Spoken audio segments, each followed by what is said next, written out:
Well, a very warm welcome. Good evening to DDMM HQ for the latest round of the Club 100 iRacing Championship, the second part of an Italian double header. We are at the Temple of Speed. We are at Monza in the GT3s for round 8 of the championship and the start of the run-in to decide who's going to be our set of champions for the 2024-2025 season.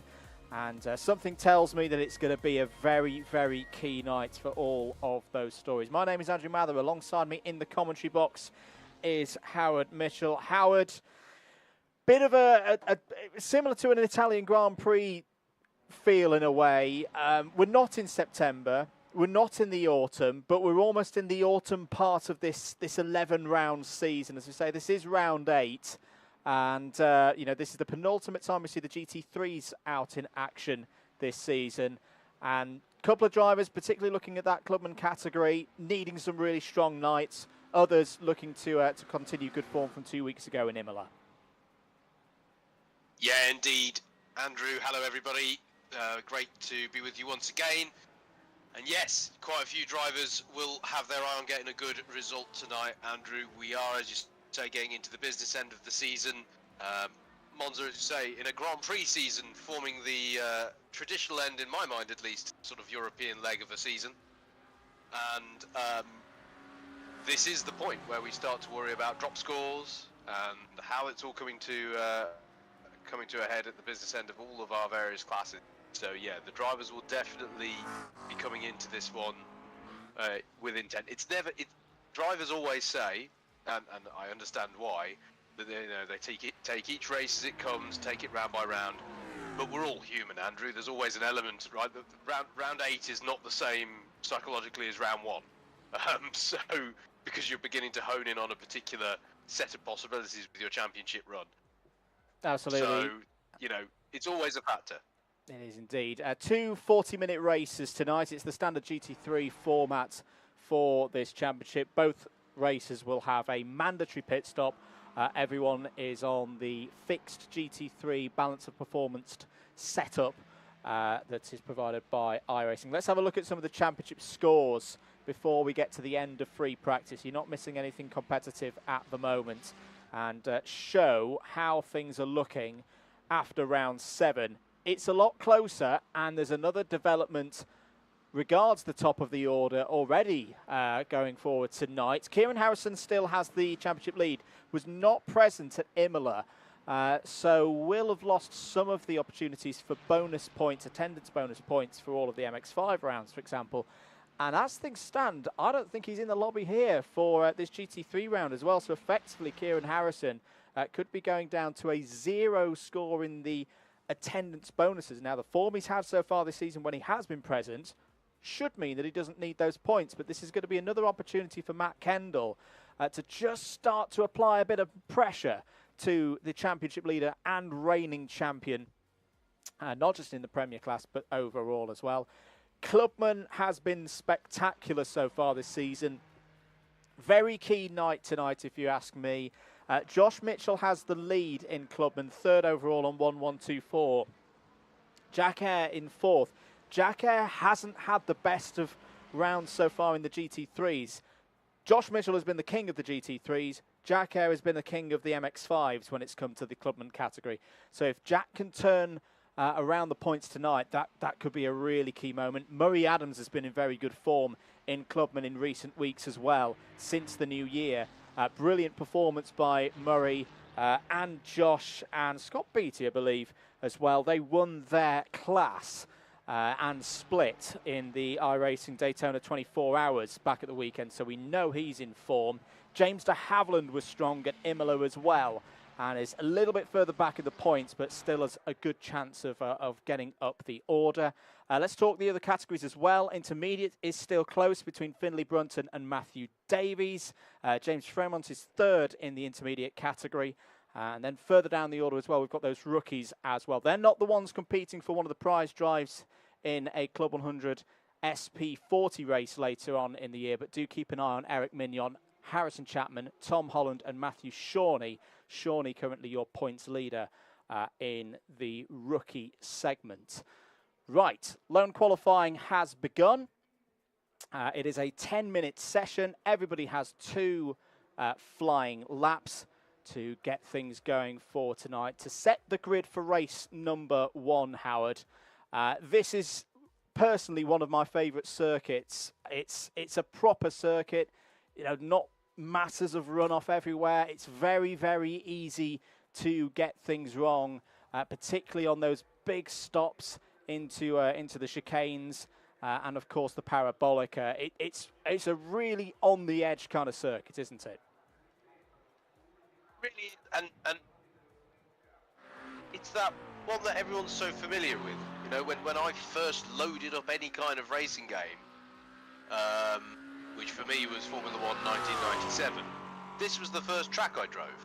Right, actually no, that's not true. It was Hockenheim. This was the second track I drove, because back then Hockenheim was a similar sort of circuit of, oh, that's some chicanes, I can straight line them. I'm being almost cheeky there. This track deserves respect, as you say, mate. It looks simple, but the margins around here tend to be quite close in pretty much any discipline of racing, and so it's easy to get an okay lap round here. To really master this circuit takes a lot of finesse, and yeah, it's definitely going to be a close run thing, I think, in qualifying here that we see, and also once we get racing as well. So I think it's going to give us a very close evening, and it's possibly going to shake the pecking order a little bit as well. We saw that a little bit at Imola, but I expect more of the same. That is to say, less of the same, if that makes any sense, as we have racing this evening. Other changes. It's that type of track. It is indeed. Other changes to report. The eagle-eyed amongst you, and well, those with very good memories back into 2024, will note we are seeing some drivers change cars in the GT3s in those Premier and Clubman categories. These are the ones where that is allowed. The new Acura is not available yet in this series. But here's a good example of a driver who has switched. This is on board with Josh Mitchell, leader in the Clubman category in the points at the moment. Has been fantastic so far this year in the previous 3 races where GT3 machinery has been used.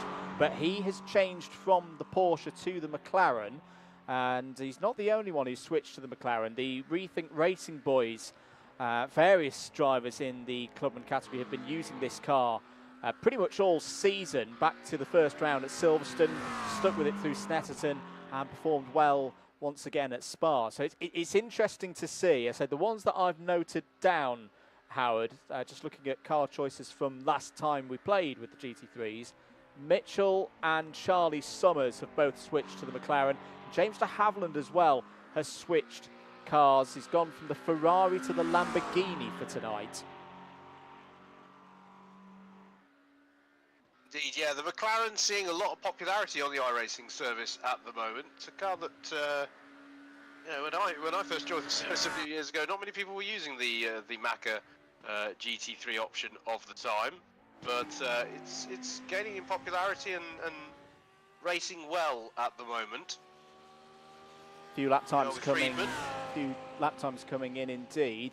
This is lone qualifying for by the way. So for those new to this series, wondering why we've not got any traffic in a qualifying session round Monza. Well, the lone qualifying fixes that issue that Formula 1 has. Everybody's in their own little mini universe of a qualifying session. They've just got themselves and the track to deal with. Josh Mitchell currently fastest, and that's not a massive surprise. He looked very quick in free practice earlier on this evening. The evening for the driver starts with a 90-minute open free practice session, and Mitchell was quite often top of the timesheet. Sam Sanders has gone to P2. Big night for Sam Sanders. Hasn't got as many dropped scores to play with, so he wasn't able to attend a few of the races earlier on in the year, but has looked very good. Was the top performer 2 weeks ago at Imola. This is James Fremont that we're looking at right now. He's currently holding 3rd in the points in the intermediate category. Good news during the week as well for the drivers, that those just outside the top 3 are still going to have something to play for in terms of iRacing dollars towards the end of the year. The great attendance from the Clubman drivers and the intermediate drivers has been rewarded. So top 6 in the final standings of the season in Clubman will get some iRacing cash, and the top 5 in intermediate will as well.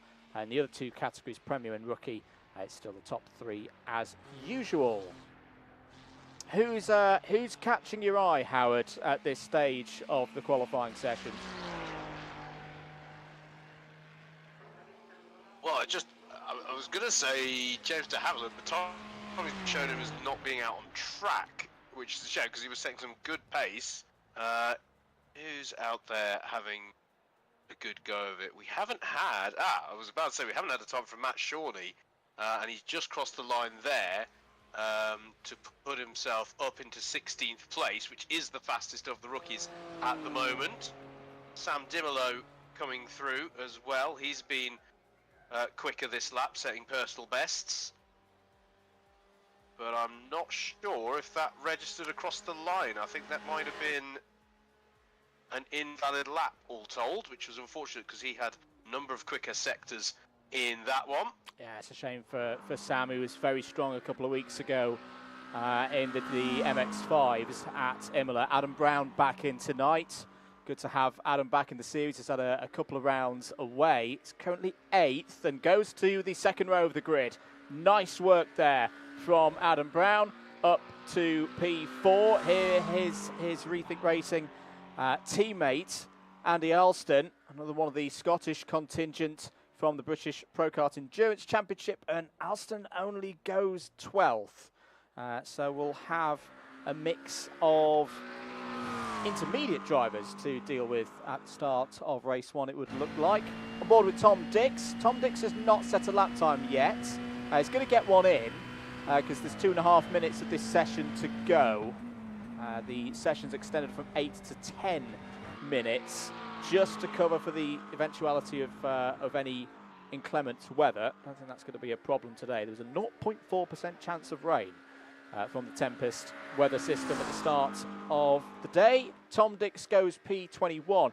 Could still get another lap in. Yes, that was only the end of his first flyer. So Tom Dix could still go quicker. At the moment, it's still Josh Mitchell on pole position. Sam Sanders alongside on the front row. Henry Mackenzie Friedman and Adam Brown on row 2. Summers and Kendall row 3. De Havilland and Eyre row 4. Davis, Ollie Davis that is, and Joao Castro completing the top 10. Matt Hale is looking to warm things up a little bit. Hasn't set a lap time yet and hasn't got long to do so, Howard, because 8.5 minutes on the clock, and it's a 1 minute 47.48 for the fastest drivers round here. I don't think Matt Hale's going to get a full lap time in on this session. Agreed, and he was taking it gently on the in the middle sector there, as we sort of joined him in the Lesmos. I'm not quite sure what well, I'm with you. I don't think he can get round in time. No. To set that time. And it's for the drivers, it's not a case of if they've crossed the line before the checker flag comes out that they can complete that lap. It will be a hard cut-off at 10 minutes. The lap times will be locked in, even if you are still on a flying lap. Tom Dix is going to get another one in here. Now, if he's kept it clean, no 1Xs, no excursions off the circuit, there's an opportunity here to move up from 21st on the grid. Murray Adams is in a bit of a dangerous spot, down in P20 at the moment. And another one of those McLarens. Here comes Dix over the line, and he does improve up to P16. So gets to the back of the top running group of intermediates. Some really good intermediate performances there. Castro, Brunton, Binzer Hale, Matthew Davis and Craig Brown have all outperformed a number of the Clubman drivers here this evening to kick things off at Monza for round 8 of the CLUB100 iRacing Championship. That is the end of 10 minutes of qualifying, Howard, and it's a Mitchell on pole. It is, yes. Yes, no relation in this case, though. I'm going to have to keep on dreaming.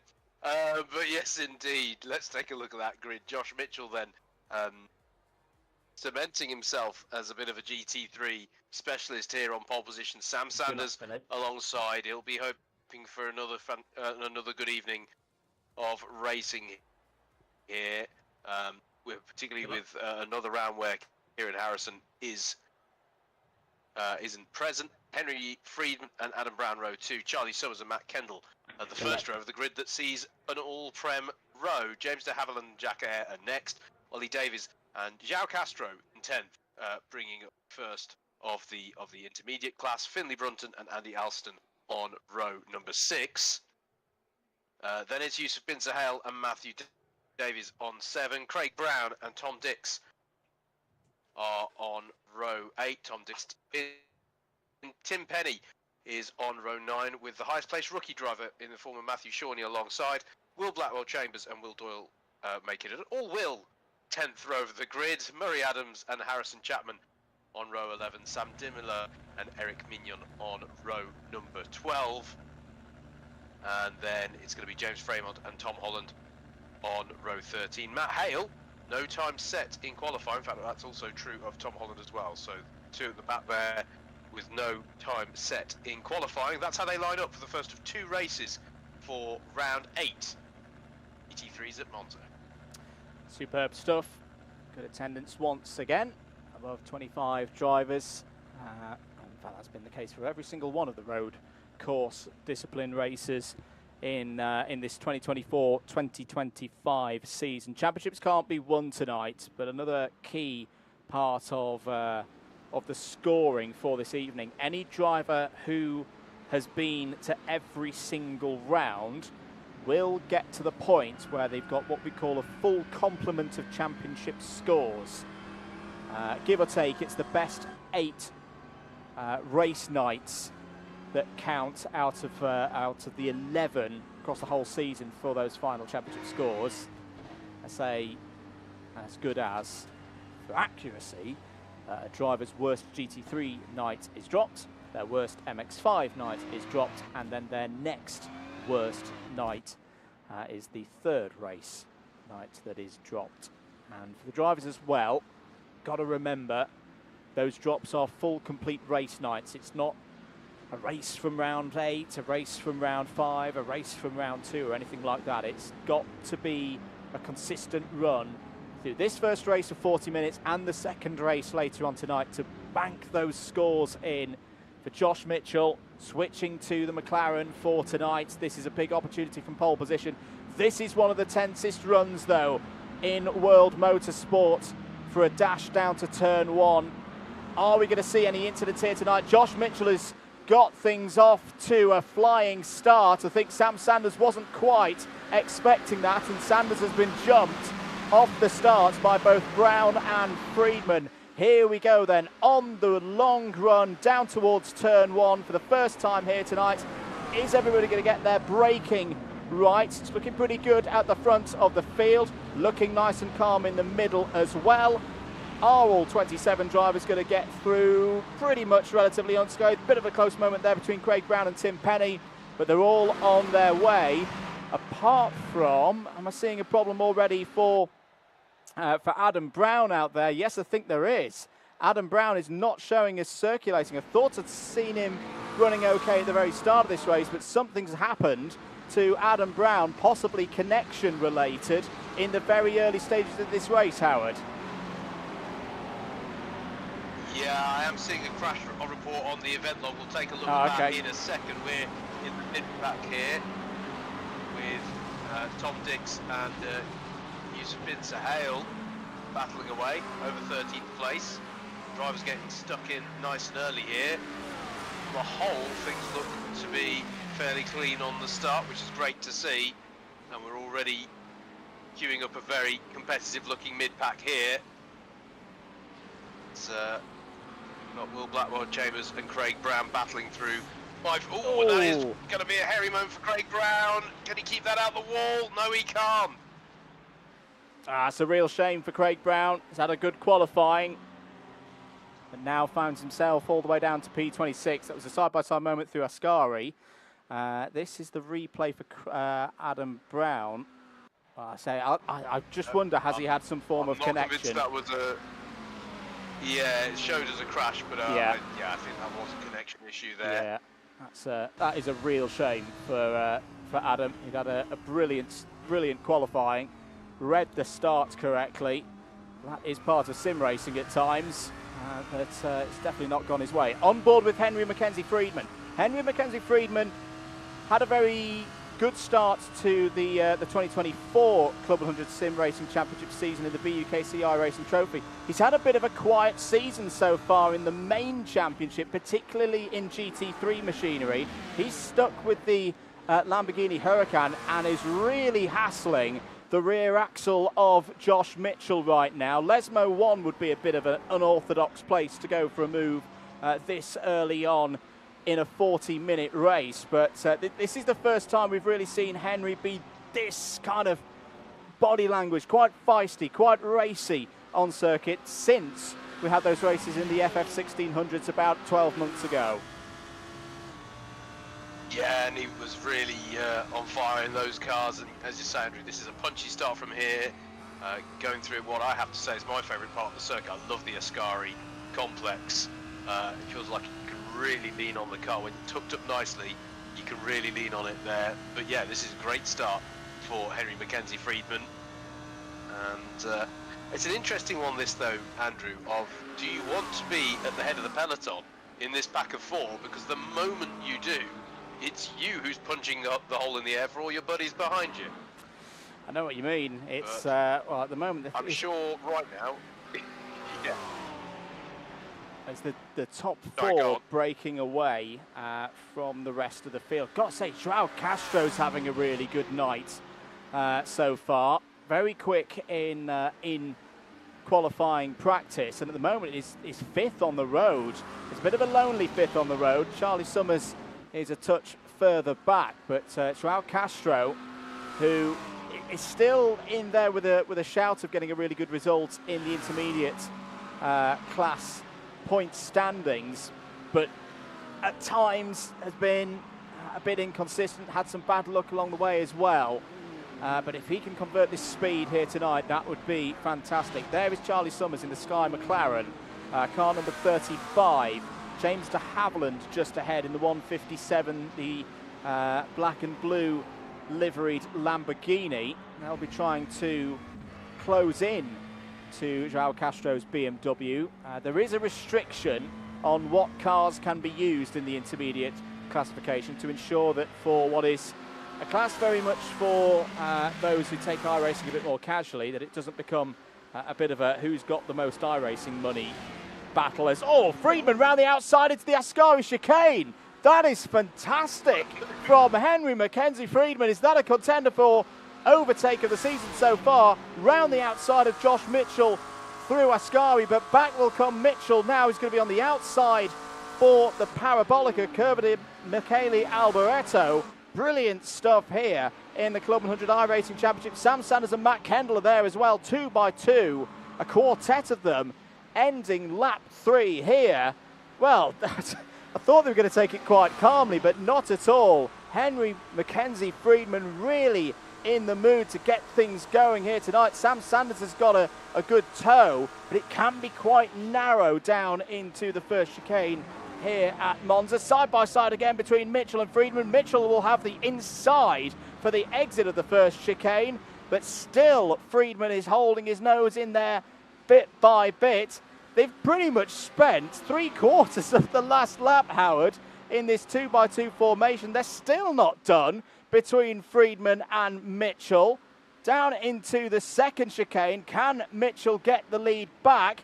Friedman's going to keep his nose in there. And here comes Matt Kendall now in the Clapham North Porsche, wanting to have a go down the inside.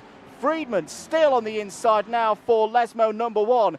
Very respectful racing between these drivers. Surely now Friedman's going to get the lead to himself, but immediately another run now. Mitchell will look to repay the favour as we've now completed 1 lap of this spectacular battle into the Ascari chicane. That is remarkable racing, Howard.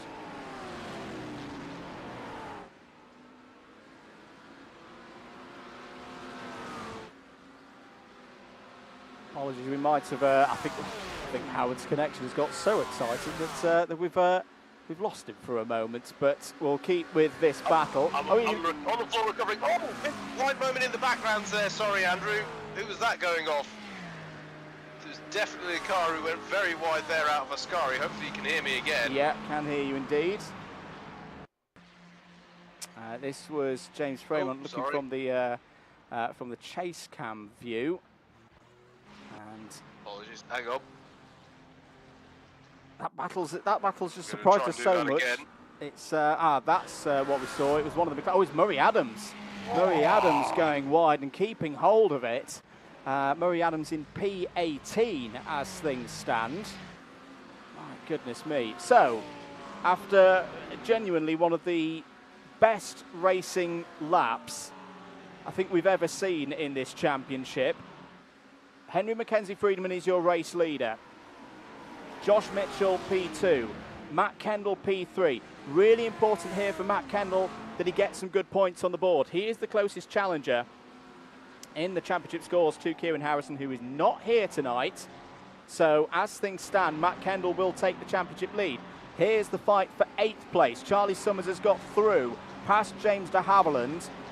You've got, I think, Ollie Davis in there as well. Also, I'm sorry, Matthew Davis. There's two of the CBR liveried Ferraris in this race, of course, where you can tell the difference between them. Matthew's Ferrari has got the green wing mirror details because he's an intermediate, and for Ollie Davis, he's got the blue details on his car because he is a clubman driver. That must mean that Ollie Davis has got through this pack. I think Andy Alston's got through this pack as well. So it's all changed. Ollie Davis now going down the inside of Andy Alston towards Parabolica. That's a bit of a touring car moment, door to door, through one of the fastest corners on the circuit. And something tells me we're going to have another side-by-side run down towards Rettifilio, Howard. Yes, indeed. Heading towards the heavy braking zone for turn 1. Ollie Davis still versus Andy Alston. Heavy on the brakes for both of them. Ollie Davis has the inside line for the first part of the Rettifilio chicane and uses that to good effect. And that is the deal done for 6th position. Driving well at the moment is the driver of the 163, and that's a position gain for Ollie. Yeah, very good stuff for Ollie Davis, who's growing in this championship. So 10 minutes done, pretty much. Another 30 to go. What will drivers be thinking in terms of strategy? James de Havilland has gone for an early pit stop. So that is going against the grain. Will lose the slipstream, of course. But for James, he'll try and get his head down now for the next 20 minutes or so. We have also had problems, unfortunately, for Will Blackwell-Chambers, the other of the Clapham North liveried cars. The Clubman Porsche 143 is not circulating at the moment, and that is a bitter blow for Will Blackwell-Chambers. Side by side here into the Ascari chicane between Charlie Summers in the number 35 and Andy Alston in the 126. Really good racecraft from Andy Alston. Had a so-so qualifying. As big off in the background. I think that's Tom Dix, and it might be Matthew Shawnee as well, who has gone off. Yes, it is. So the rookie points leader needs to be careful on the rejoin, but that was a hefty impact between Matthew Shawnee, who tows to the pits. I imagine Tom Dix may have towed as well if it was Tom Dix. It's Will Doyle. Just get it. I think Matthew Shawnee was having a bit of a moment coming out of the Ascari chicane, and Will Doyle kind of collected it. I don't think there was any real fault on Doyle there. Simply wrong place, wrong time. But for Matthew Shawnee, that is not a good moment at all. That puts him in the pits and effectively out of this race. Meanwhile, battle for 5th place. Joao Castro has now got the attentions of Ollie Davis. Castro needing good points here tonight. Both of these drivers needing good points here tonight. And it's still very early in proceedings. Remember, the results from race 1 set the grid for race 2. There are championship points awarded at the end of race 1. So in terms of things, it's sort of like a stage race. Ollie Davis is going to be looking to make this a nice clean move if he can do. This group are dropping back from that front quartet. The gap at the moment, Howard, is just under 3 seconds. Indeed it is, bearing in mind though all of these drivers we're looking at right now have a pit stop to serve, and that can see some of that time change quite significantly. Still very much all to play for in this race. As ahead of these drivers, do I spy a change over in the top 3? So Sam Sanders and Matt Kendall briefly swapped positions. I think they got alongside each other on the previous straight. There's still this pack of 4 at the front, headed up by Henry Mackenzie Friedman for a number of laps now. They're going to get some traffic potentially though, because Matthew Shawnee is just heading out of the pits after his tow, and probably a little fast repair as well. So that's potentially going to mix things up now. That will count as Shawnee's mandatory pit stop, but unfortunately for Shawnee, he was probably hoping to just get back out on track. Nice bit of clean air. Well, now he's got all the race leaders to deal with. Here's a good battle. This is another one of the key ones in intermediate. It's Yusuf Bin Sahel in the blue Ferrari on the inside there, going down into the second chicane. Oh, good defence from Finley Brunton round the outside, but it's going to kick up a bit of dirt. Bin Sahel's going to go for the switchback. Little bit of rubbing of wing mirror to wing mirror, and Yusuf Bin Sahel is going to find a way through to take 11th position, or is he not? Because back down the inside goes Finley Brunton. That's a brave one, and they're both in the gravel.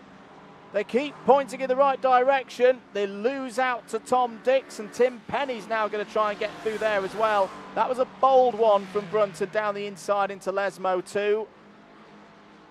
Not sure that Yusuf Bin Sahel was perhaps expecting that, and not a surprise in a way that there was contact. Yeah, indeed. It's I don't know why we're going to chase cat on all the replays, by the way, but there we go. That's another view of it through the Lesmos.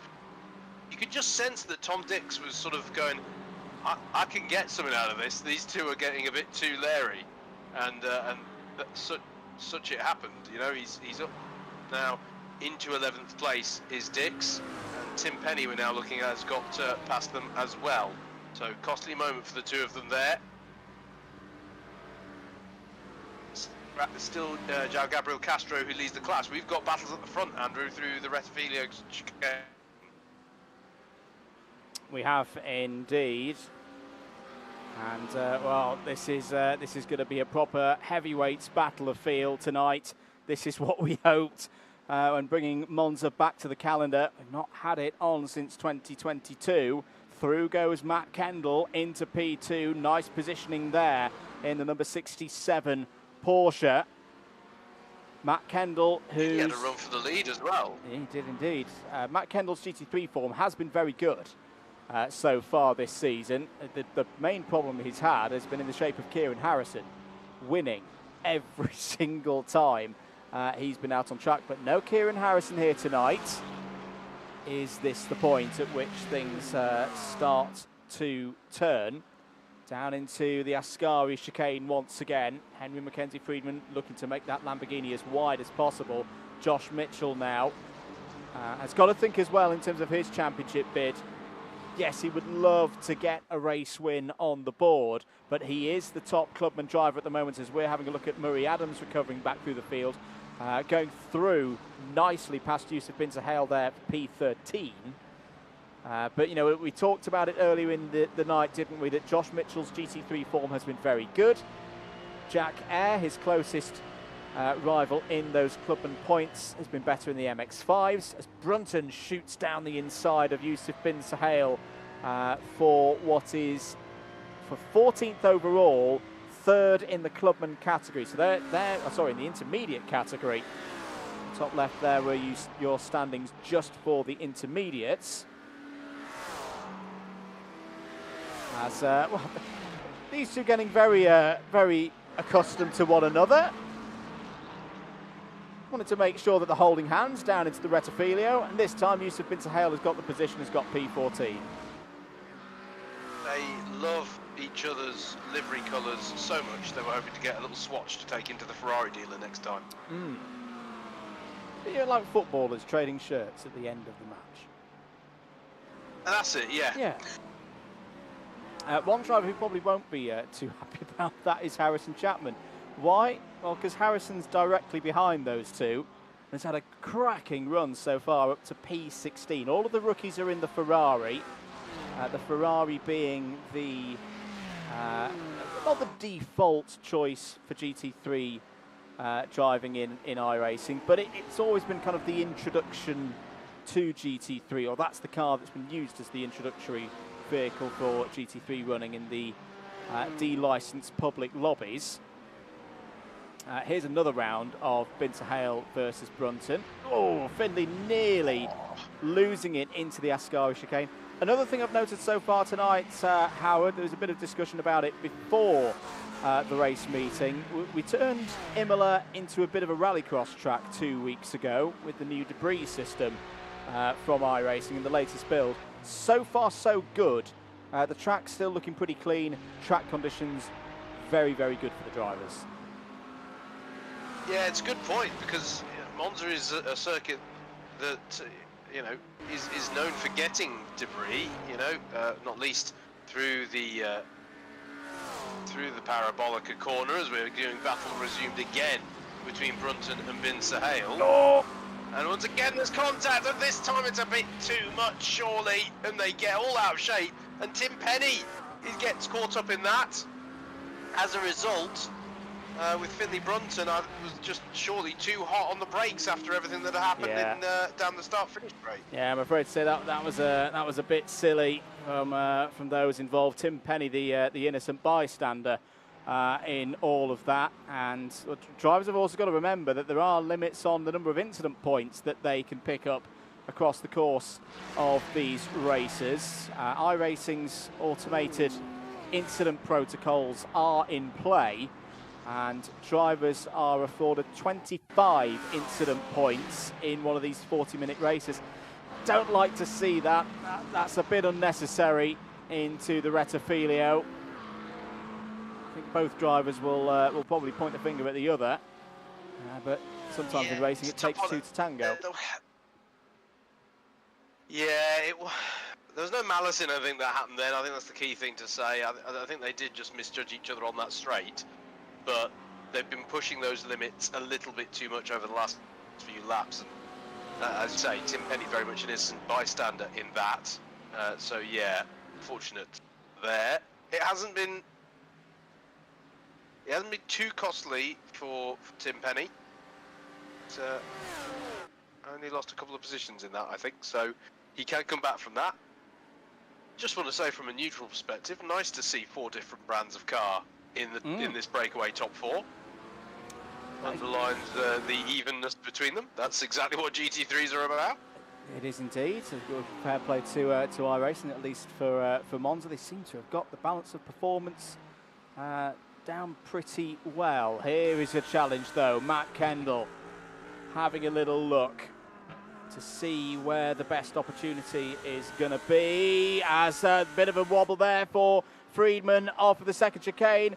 Kendall's going to have to go around the outside through Lesmo 1. That's going to get very close. Josh Mitchell's going to be on the inside as they approach Lesmo 2. Great opportunistic driving from Josh Mitchell, who sensed there was going to be a lane down the inside to take second place away from Matt Kendall. And Matt Kendall, who was moments away from taking the lead here, Howard, is now looking at 4th place as they head towards Ascari.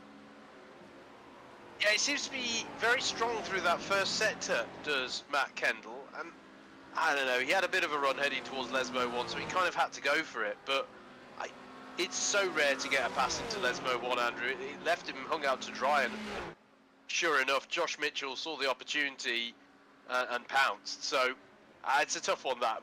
Very good positioning so far this race in general from Matt Kendall.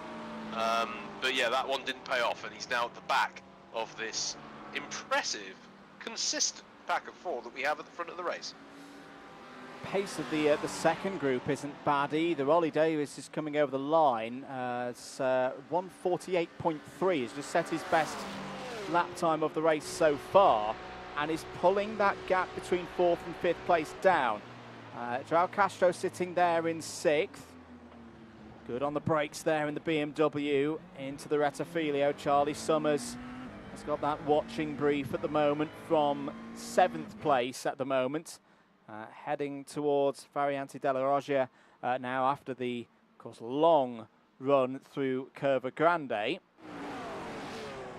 This is if anyone says that they don't if anyone says they don't understand the concertina effect, if you have any friends, just show them footage of MONZA. Yes. It's the most stark example of it anywhere in the world, surely. I tend to agree there. I think we're seeing some pit activity. There's a mandatory pit stop for everybody in these 40-minute GT3 races. And Tim Penny and Sam Dimolo have come in for some service. They re-emerge behind James de Havilland. That hail there as well. So James de Havilland has the lead of the mini cross ability class division of those who've pitted. In 18th place. We're going to need to work on that now. We are a bit. Yeah. His last lap time was a 1:18.8 was that for James. So he's got, that's actually not bad compared to those around Andy Alston, Jack Eyre. A 1:18? Sorry, a 1:48. Sorry, did I say 1:18? Right. That would be he's no longer in a GT3 car. He's jumped into an LMDH. Particularly here in iRacing. Anyway, moving on. A couple more drivers in the pits. Charlie Summers is in, and Jack Eyre. So maybe they're trying something a little bit different. Maybe Charlie's feeling he's a little bit held up behind Castro, and Davis is going to try and go for an undercut. Wouldn't suspect that anyone would be changing tyres here, mainly to avoid having to warm a new set up with no tyre warming. So we'll see what happens with them. More pit activity. A couple of our rookies in, Harrison Chapman and Eric Mignon. In fact, not just a couple, a few, because Tom Holland is in there as well. James de Havilland will take those positions back. That's de Havilland back up into the top 15. Charlie Summers now your highest place pit caller. Indeed. Here he is. Key laps these for Charlie Summers to see if he can overhaul Castro and Davis. Charlie Summers not a championship contender. Great to have him back, but he's only been back in for the last couple of race nights. So in terms of drop scores availabilities, he's already used up all of those and some. We're going to use the word for the first time I think this season. He is the quintessential disruptor in one of these drop score championships, because we know he's quick. You may now tick or cross that box on your DDMM bingo card. Leaders in the pits, all of them. Yes. Apart from Matt Kendall. So Kendall goes one lap longer. Fuel is the limiting factor in these races. Davis, Castro, Alston, everyone's in. Everybody who hasn't already done their mandatory pit stop has come in. So this is very much an important lap for Charlie Summers now to see if he can get up to 5th place. And it's a big lap now for Matt Kendall. He's been able to save a little bit of fuel to get one lap further than everybody else. There is Tom Dix, other than Tom Dix, done the same. So Tom Dix is the fuel whisperer as well. Look, in fact, has Sam Sanders jumped? Yes, I think he has. Sam Sanders has had a really good service there. And in a race close as this, that could have been something as simple as getting on the anchors at the right point on the approach to the box. But Sam Sanders, well, however he's done it, has been able to jump Josh Mitchell and Henry Mackenzie Friedman.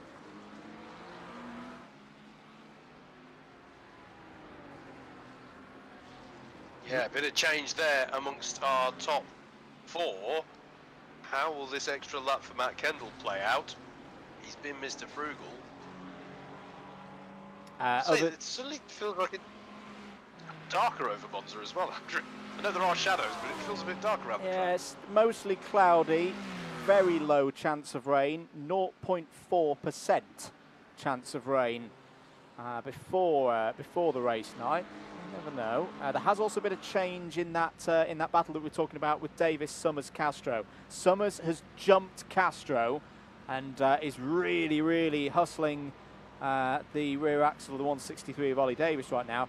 Here into the pits come the 2 drivers who've made it all the way to the end of lap 15. Matt Kendall has, or at least from our view, got a little bit of interesting connection issues tonight. This is the key moment then. Is Sam Sanders going to emerge from this pit stop phase as your race leader? Matt Kendall is already on the run down towards the Rettifilio. There's a car on the outside as well, which may help him. Mitchell's going for the move around the outside of Sanders as well. What a play by Matt Kendall. Right when he needed it, not just in terms of this race, but the championship as well. Matt Kendall going 1 lap longer. Howard has done the overcut and taken the lead of this race. Yeah, fantastic strategic play from Matt Kendall there. It is a track, Andrew, where you can really employ some fuel saving. Of course, you can lift and coast into the chicanes well, quite a bit. Oh. There's an off-track moment right in front of the race leader there for James Fremont.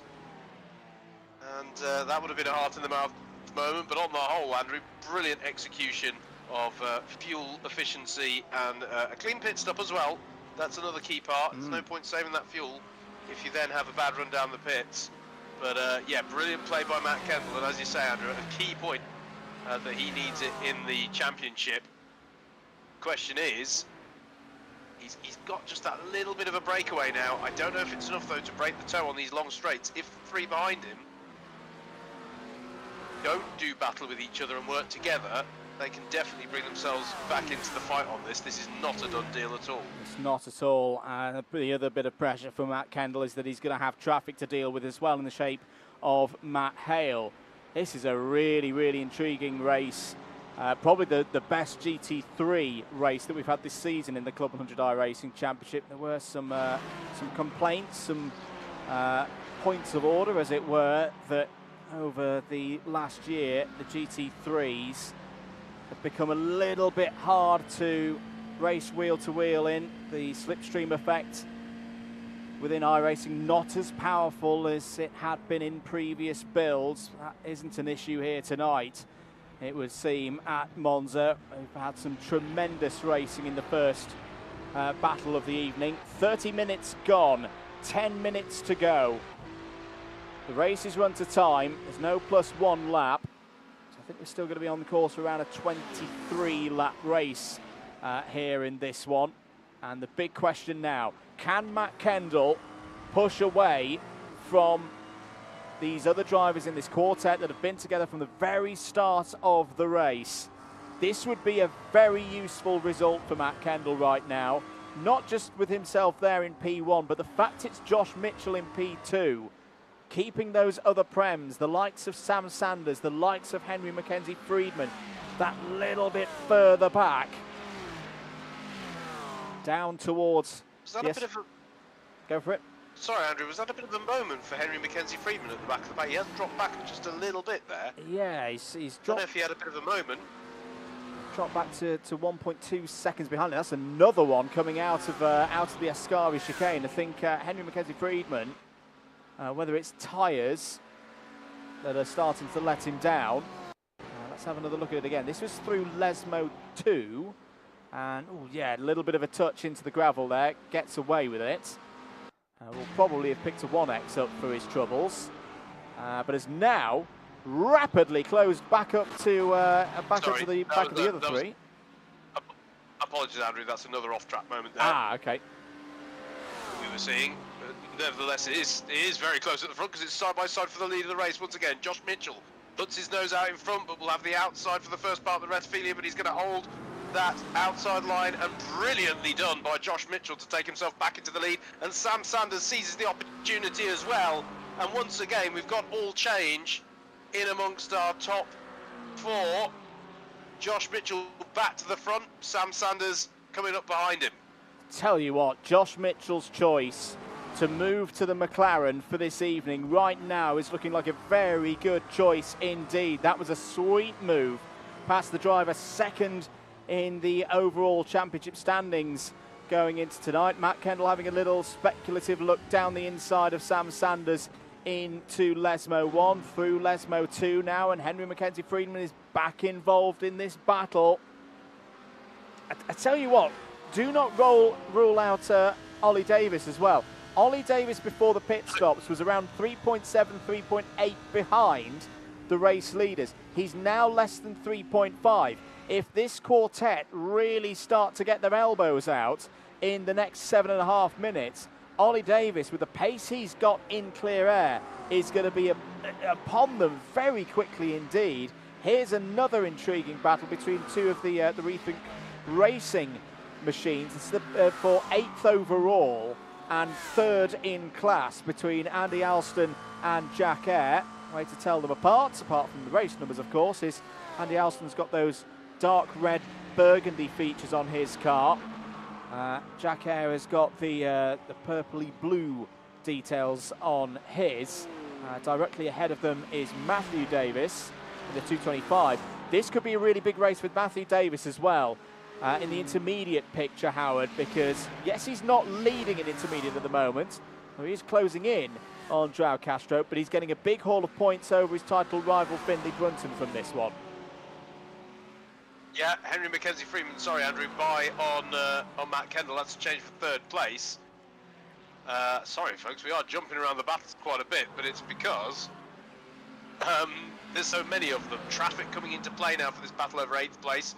And I should address the point you actually put to me, which was yes, this could indeed be a key race for Matthew Davis, who leads this pack now some 3.8 seconds back off of the class leader in the form of João Gabriel Castro, who's still having a fantastic race, Andrew, albeit he's a little bit in no man's land at the moment between those ahead and those behind him.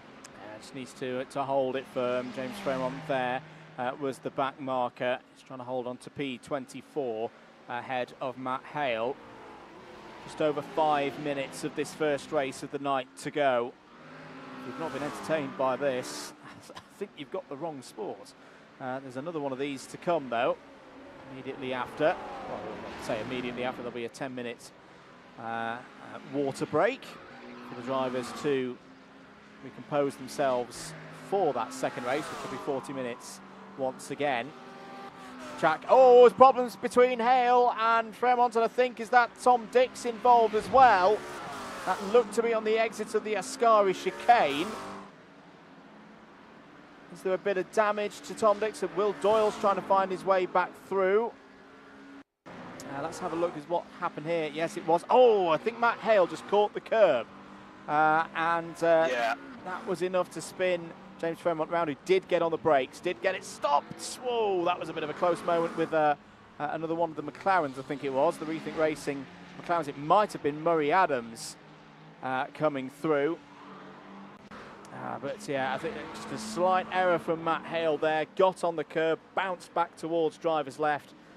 No, unfortunately, was James Fremont. Good battle this. Well, Tom Dix didn't have much time. I was going to say, he didn't have much time to consider that heart in the mouth moment he must have had there, because he's immediately having a battle here with Will Doyle. The two orange McLarens. One of them's got a bit of blue, one of them's got a bit of pink. Surely we're supposed to call that papaya, Andrew. But yes. I'm not sure. I would think that Will's orange is a bit close to papaya. Tom's is a True, yes. touch lighter. Anyway, there's a race going on. 12th place is what is being fought over here. Looking a bit further back. This is 19th place being fought over as well, just as closely. This is Eric Mignon versus Sam Dimolo. Mignon currently running 2nd in class here. Having a decent run. Yeah, great to see Eric up in the top 20 as well. He's continuing to build His skills on iRacing. Had a bit of a tough time at Imola in the MX-5s. He's holding off Sam Dimolo at the moment. Dimolo's going to be looking to the outside on the run into the Ascari chicane. That's going to get a little bit close, boys. Leaning on each other into the braking zone, but all is fine there. And the Belgian holds on to that 19th place. So the race leader is still Sam Sanders at this moment. Henry Mackenzie Friedman up to second place. So in fact, yeah, there's been a problem. What's happened to Josh Mitchell? Because Josh Mitchell has dropped down to 4th place. So there he is. They're all still together. Again, Ollie Davis, 3.1 behind the race leader now. As this is what happened to Josh Mitchell. Whoa, very nearly loses it out of the Ascari chicane, and is one lucky boy to still be in this race. Blimmin' heck, that was close. I mean, on one hand, brilliant car control to, you know, not just lose control of the car at that stage. I guess it shows just how hard these drivers are pushing. Okay. Yeah, it really does. We know from how Josh Mitchell has been going. Well, what it does mean, Andrew, is I think that means that the battle for the Clubman lead has just got the closest it has all race, actually, yes. Funnily enough. You did say don't count out Ollie Davis, and you know what? He's not got any distractions from behind. Nope. And those ahead of him are only going to do battle, aren't they? So still could be plenty of opportunity here for Davis. I think we'll see white flag this time around. 38 minutes and 40 seconds remaining on the clock. Yes, this will be the last lap. Will take us through to 40 minutes. Can Sam Sanders hold on for another race victory? Had a great time in the MX-5s 2 weeks ago. Knows he's going to need an impeccable run between now and the end of the season if he's going to win the championship. He can win the championship. He'll have to do it without bonus points, but then again, so will your current championship leader, not here tonight, Kieran Harrison. Sam Sanders is going to have to make that Ferrari as wide as possible down into the Roger chicane. That's looking pretty good so far. Although he's run a touch wide, is there going to be an opportunity for Henry Mackenzie Friedman into Lesmo 1? No. Friedman in the Lamborghini is just going to hold station right now. We've already seen one majestic manoeuvre around the outside from Henry Mackenzie Friedman in this race into the Ascari chicane, and he's setting up potentially to do it again here. Can he get the slipstream and the timing absolutely spot on to attack Sam Sanders into the Ascari chicane? He's too far back, surely, to go for a big one down the inside on the approach to the Ascari chicane. Oh, the front end of the Lamborghini out of control. He's going to run wide. That's surely going to be Friedman's chances of winning this race gone. And I think it's held Kendall and Mitchell up as well. Sam Sanders in 2025 is coming to the fore here. There's more wheel bashing between Friedman and Kendall this time. It's going to be one of those classic Monza runs to the line to decide who's going to be in second place. But Sam Sanders is going to take race 1 victory here tonight. On the line, Friedman takes it in the battle for P2. For third place, Matt Kendall takes it there, and Josh Mitchell comes home first of the Clubman drivers in 4th. Gonna say it right now, Howard, that was race of the season so far. That was proper GT3 racing. That is what we've missed so far this year.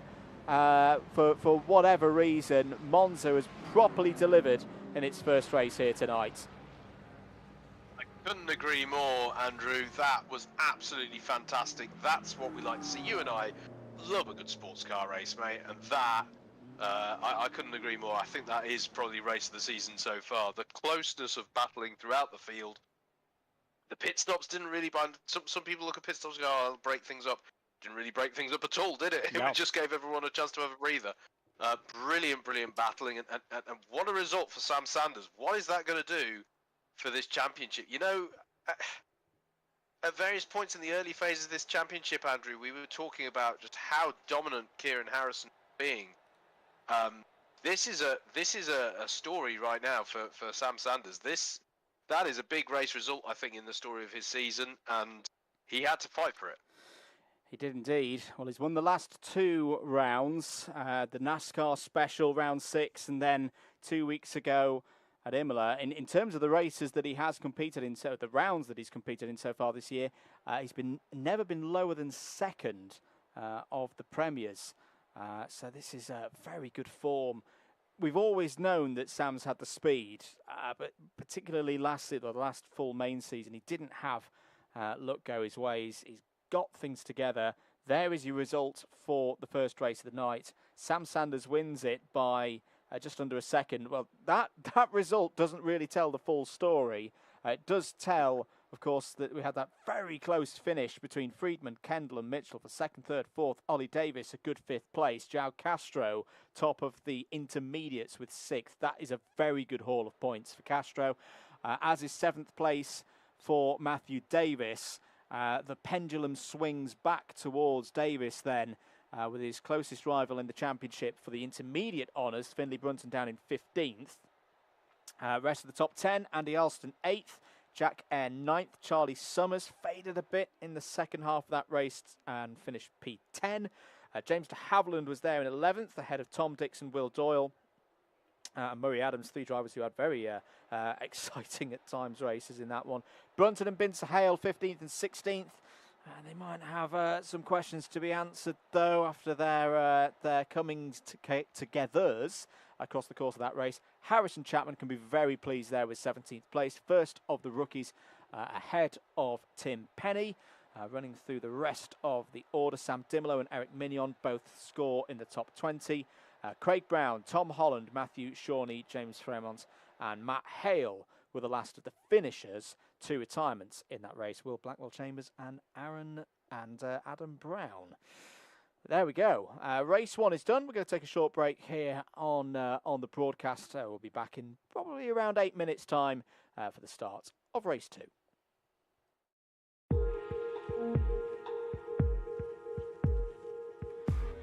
Can he hold that gap? Isaac Lawden's got past Ben Page now. That's for 7th place. Go either into crucial Iredale's corner. Has Davis got the run? He's not going to be able to get the run surely down here into the Stuart Essence, but he's got the run, he's gone for a big move. Switchback by Weaver, read it beautifully, saw it coming, kept the steering open, let Ben Davis come into the inside, and he still held on to the lead. That was brilliant racing by all 3 of them here, and I think that's going to be the crucial moment, because Joe Weaver, unlike 24 hours ago, is not going to need to do the overtake on the last lap. Joe Weaver takes the double in Senior Rotax round 2 of Super 1 2022. Short line on row 11, Jake Wilkins and Andrew Ravage on row 12, and then we'll have our 2 qualifiers from the B final. Bryn Albin and Dean Everest form up the 26 entries for this, the lightweight sprint A final for round 9 of the 2022 Club 100 Senior Sprint Championship. 12 minutes on the clock. Green light, great start for Mike Coppin, sweeps across the front. It's a hugely important race this for the championship at the start of the run into the end of the season. Coppin versus Brunton, early advantage, Howard, to Mike Coppin. Yeah, absolutely. Last tour of the circuit. White flag is going to be out this time. If they get past the line, it will run to the end. There they go. Oh, it's a big moment for Chris Hansen. He's gone round. Is that going to take anybody else? Yes, it does. Kelly Wright's gone. Hart's gone. Dix has gone. My goodness me, the race is going to keep running though. It's not going to go under caution now. On the last lap, it's 3 of them. Sanders has the lead. He's going to hold the inside. There's not really much help for Brenton at all. He's going to try and get the side trap working here. He's pulling alongside. They're side by side as they come through turn 4. It's going to be a run to the line here for the Simply Catnip 200. It's really close between them. Is Sanders going to hold it? Oh, there's a bit of contact there on the line. It's a photo finish. It's a photo finish. It's Preston. It's Michael. Stages of this race. Ross Witherow is digging deep again. Has got down to a 32.435 now. It's about a tenth of an. Oh, he's gone for it. Big send. My goodness me. Ross Witherow brave as anything, on the brakes, into the final corner, takes the lead of the race. That was a superb, awesome overtake, and now is Ryan McGinnis going to respond back here? He's looking for the inside now. 6 minutes have expired. That came from miles back from Ross Witherow. Kevin Shiner's continuing to go round, by the way. Really, he can drive, he's just not got a lot of power in the number 22. And oh my God, round the outside attempting. That is an outrageous manoeuvre. Oh, we saw one lap ago. That was even better from Ryan McGinnis. And green flag about to be in the air. There it is. Eyes on those lights. They're coming on 1 light, 2 lights, 3 lights, 4 lights. The KZ third heat is go. Good start for Albanese. He's going to hold the lead into turn 1 ahead of Gustafsson. The rest of the field filing through. Good start down into turn 2 and turn 3. The race result because of Mottram's penalty, but Daniel Munro has had this titanic duel with Rory O'Regan this year. It wasn't Rory's day, but it is Daniel Munro's day. Daniel Munro wins at Rye House and is champion for the 2nd year in a row in a Club 100 Juniors category.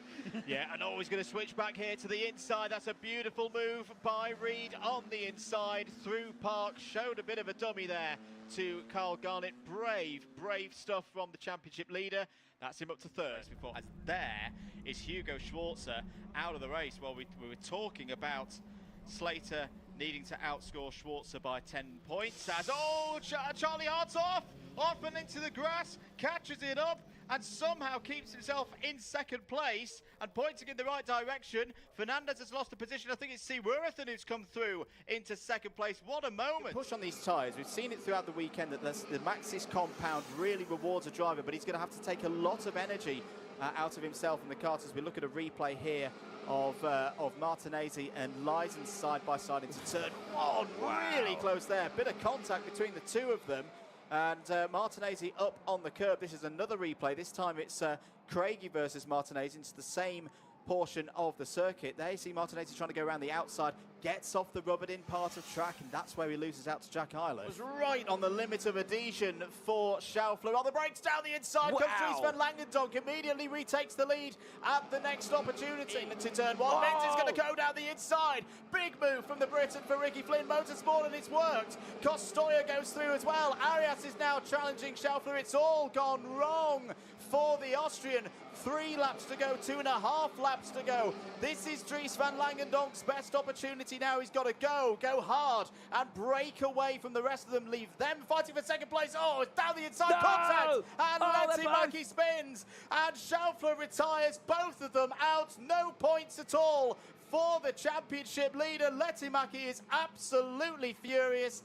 That is the risk. 2 championship rivals side by side. Ovenden's got past Nicky Taylor, and now the sight that Alex Solly did not want to see this weekend. It started as an absolute disaster for Tom Ovenden, retiring on lap 1 of race 1. Now he finds himself side by side with Alex Solly heading towards Copse Corner. Harry Hickton's trying to make an overtake as well on Jack Byrne there, and I think he's pulled it off through Copse Corner. Side by side once again between Solly and Ovenden. Ovenden takes a hop across the curve. Moved by Buckley on Mackie. I think they're resigned to fighting for the last spot on the podium. Can Benjamin Maniac get another home victory? He looks the inside, and there's the near contact there.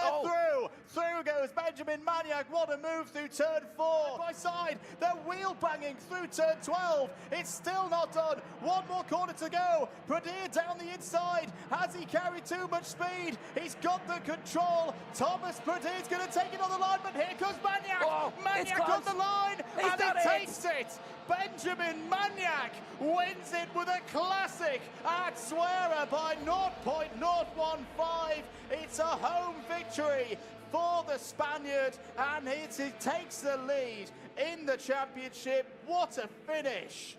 It's not bad for either of them to the inside. Pritchard Williams, that's going to bring Hunter back into play. Connington back into play. Higgins, Lilly, McQueen, Bishop, Geraghty, Graham, Joshua Graham's back in this as well. As down into Ashby. Teddy Pritchard Williams is trying to hold the ball up. Surely this is going to come to blows for someone. 3 wide. McQueen round the outside takes 4th place. That is experience. This is why he's been race winner in this race so many times, 3 times before. Can he find a way through? Back in comes Gilbert as well, over the curb again, jumping over that curb, huge amount of it taken by Guy Cunnington. There's going to be 3 more laps of this one, ladies and gentlemen, and we still don't know. We haven't a clue who's going to be Open Champion for 2024. Hunter to the outside! Oh, no! And goes across the grass. Pritchard Williams spins out, and it's gone because Macaulay Bishop, the winner of the junior race last year, with 2 laps to go, Hunter is out. That is out. it. The run for the last 2 years will not continue to 3, and it's 1, 2, 3 clear of the field. Gilbert defends the outside. Bishop around the outside. That Oh is my outrageous. goodness me! The junior champion from last year has done.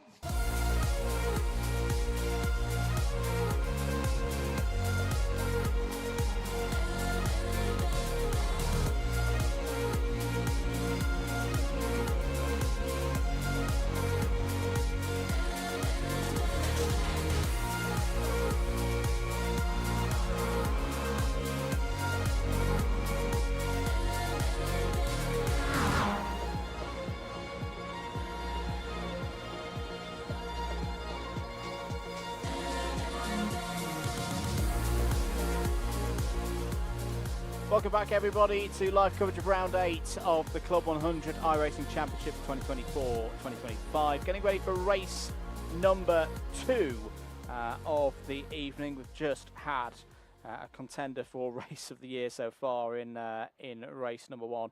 Let's take you through the grid for this one. Sam Sanders and Henry Mackenzie Friedman on the front row. Matt Kendall and Josh Mitchell on row 2. Remember, the starting grid is formed by the race result from about 10 minutes ago for race number 1. Ollie Davis and Joao Castro start on row number 3. Matthew Davis and Andy Alston go from row 4. Jack Eyre and Charlie Summers are on row 5, followed in by James de Havilland and Tom Dix. That's the top 6 rows of the grid. Will Doyle and Murray Adams go from row 7. They're ahead of Finley Brunton and Yusuf Bin Sahel, who may go to war again down into turn number 1, as we saw in race number 1. Harrison Chapman and Tim Penny go from row number 9. Sam Dimolo and Eric Mignon are on row 10. Craig Brown and Tom Holland start on row 11. Matthew Shawnee and James Fremont starts on row number 12. And then the last of the rows, I believe we've got 26 drivers out there. Matt Hale and Will Blackwell Chambers go from row 13. Adam Brown not showing as present in the lobby. We will assume, and I can't see the 116 at the back of the field, will unfortunately not take the race start, which is a real shame. So, 40 minutes again. Mandatory pit stop at some point through the race for the drivers to make sure that they can get to the end on fuel. If you're just joining us and you missed race 1, do go and watch it back later. It was absolutely stunning. And the top 4 who entertained us from start to finish will get this one going for the second time tonight, the final time tonight. We go racing at Monza. It's Sanders on pole position this time, and he's learnt from what he saw around 45, 50 minutes ago or so. Has jumped away from the pack just as Josh Mitchell did in race number 1, and has got a good line down into the Rettifilio for the first time. Are they all going to be able to get through cleanly? They did it pretty much spot on in race number 1.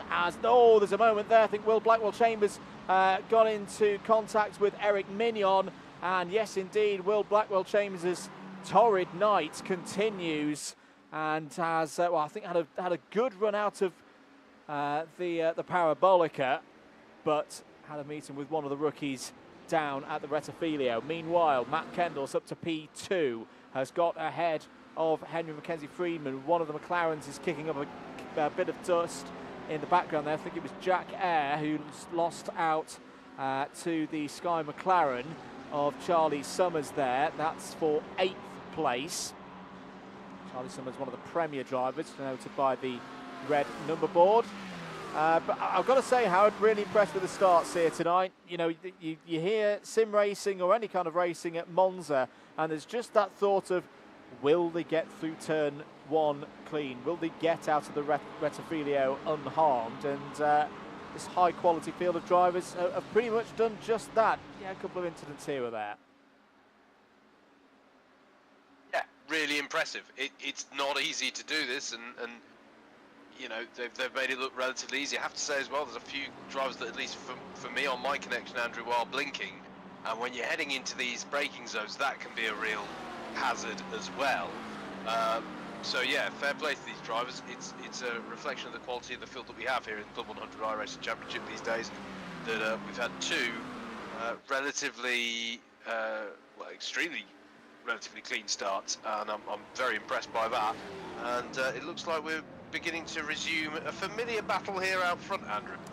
We are. The difference this time around, though, is the proximity of Ollie Davis. Ollie Davis there in 5th place had very good race pace in his Ferrari in the first race of the evening. If he can latch onto the back of Josh Mitchell's McLaren, that could start to change things. As is that Sam Dimolo looking a little bit off the pace coming out of the Rettifilio? Let's have a look at what happened. This was down into the first braking zone.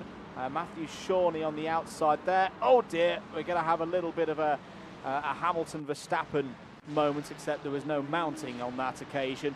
Round went Dimolo, and he falls down to P26.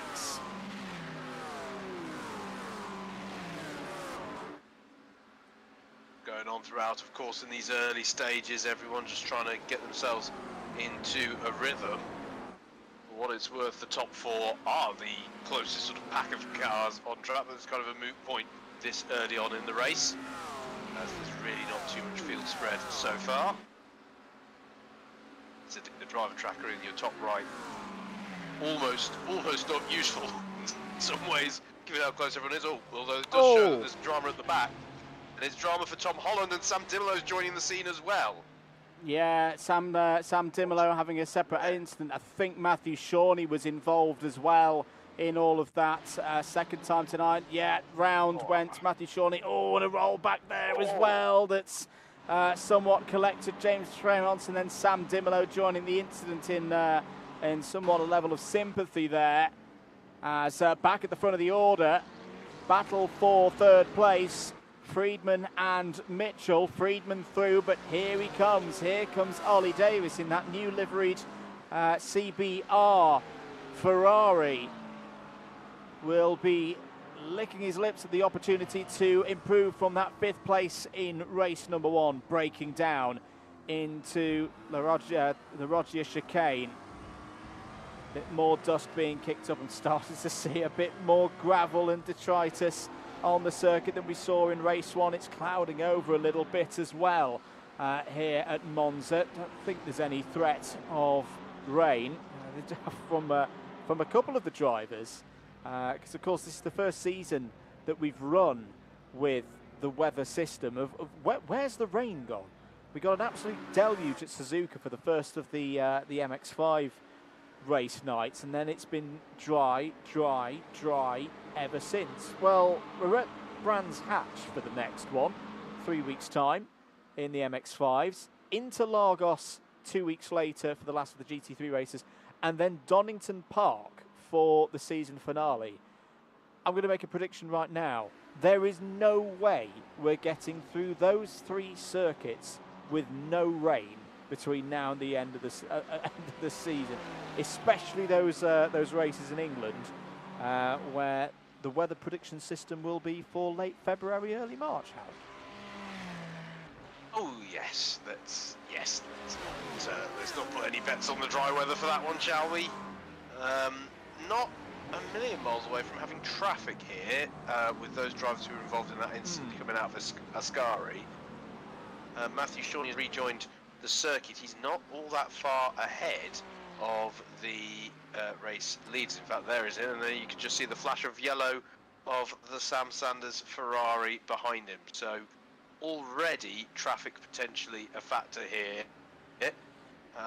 And this is exactly what we hoped for, isn't it, Andrew? It's not a breakaway pack of 4. It's a breakaway pack of about 11. It's not really a breakaway, let's not lie. and 5 different manufacturers represented in the top 7 as well. Ferrari, Porsche, Lamborghini, McLaren and BMW. There is that lead. Speaking BMW. Of which, I do.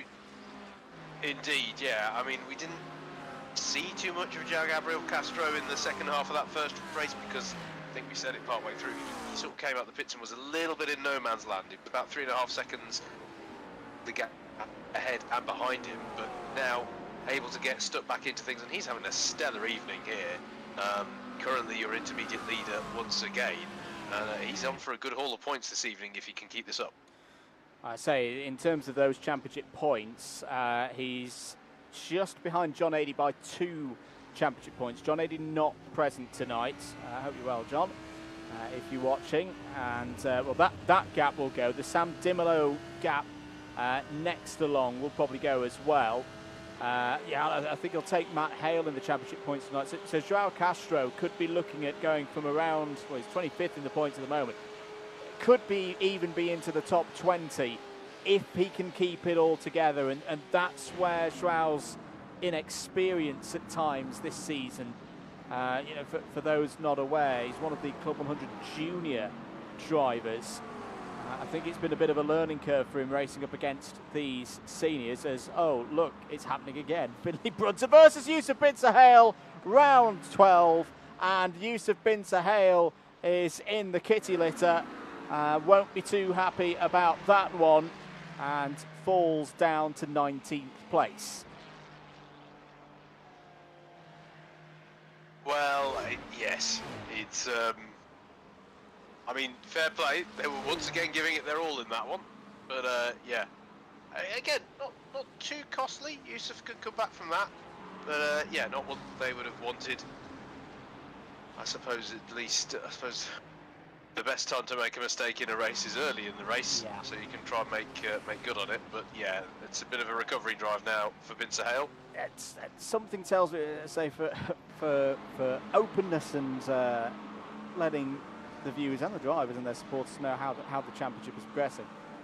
There is a protest form that the drivers are allowed to submit incidents for review to the stewards, which I think all the drivers found at Imola because it's been very quiet on that front so far this season.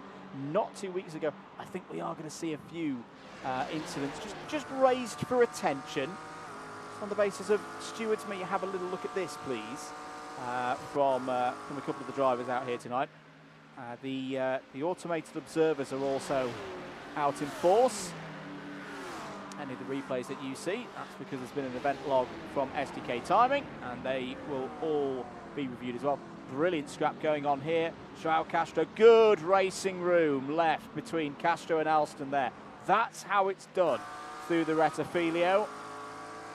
As I say, that's the kind of move that for me a few months ago, João may have got himself a little bit too involved with, but left enough space on the inside there for Alston to have a go, but get pinched onto the apex and not be able to take any kind of advantage. That was good racing.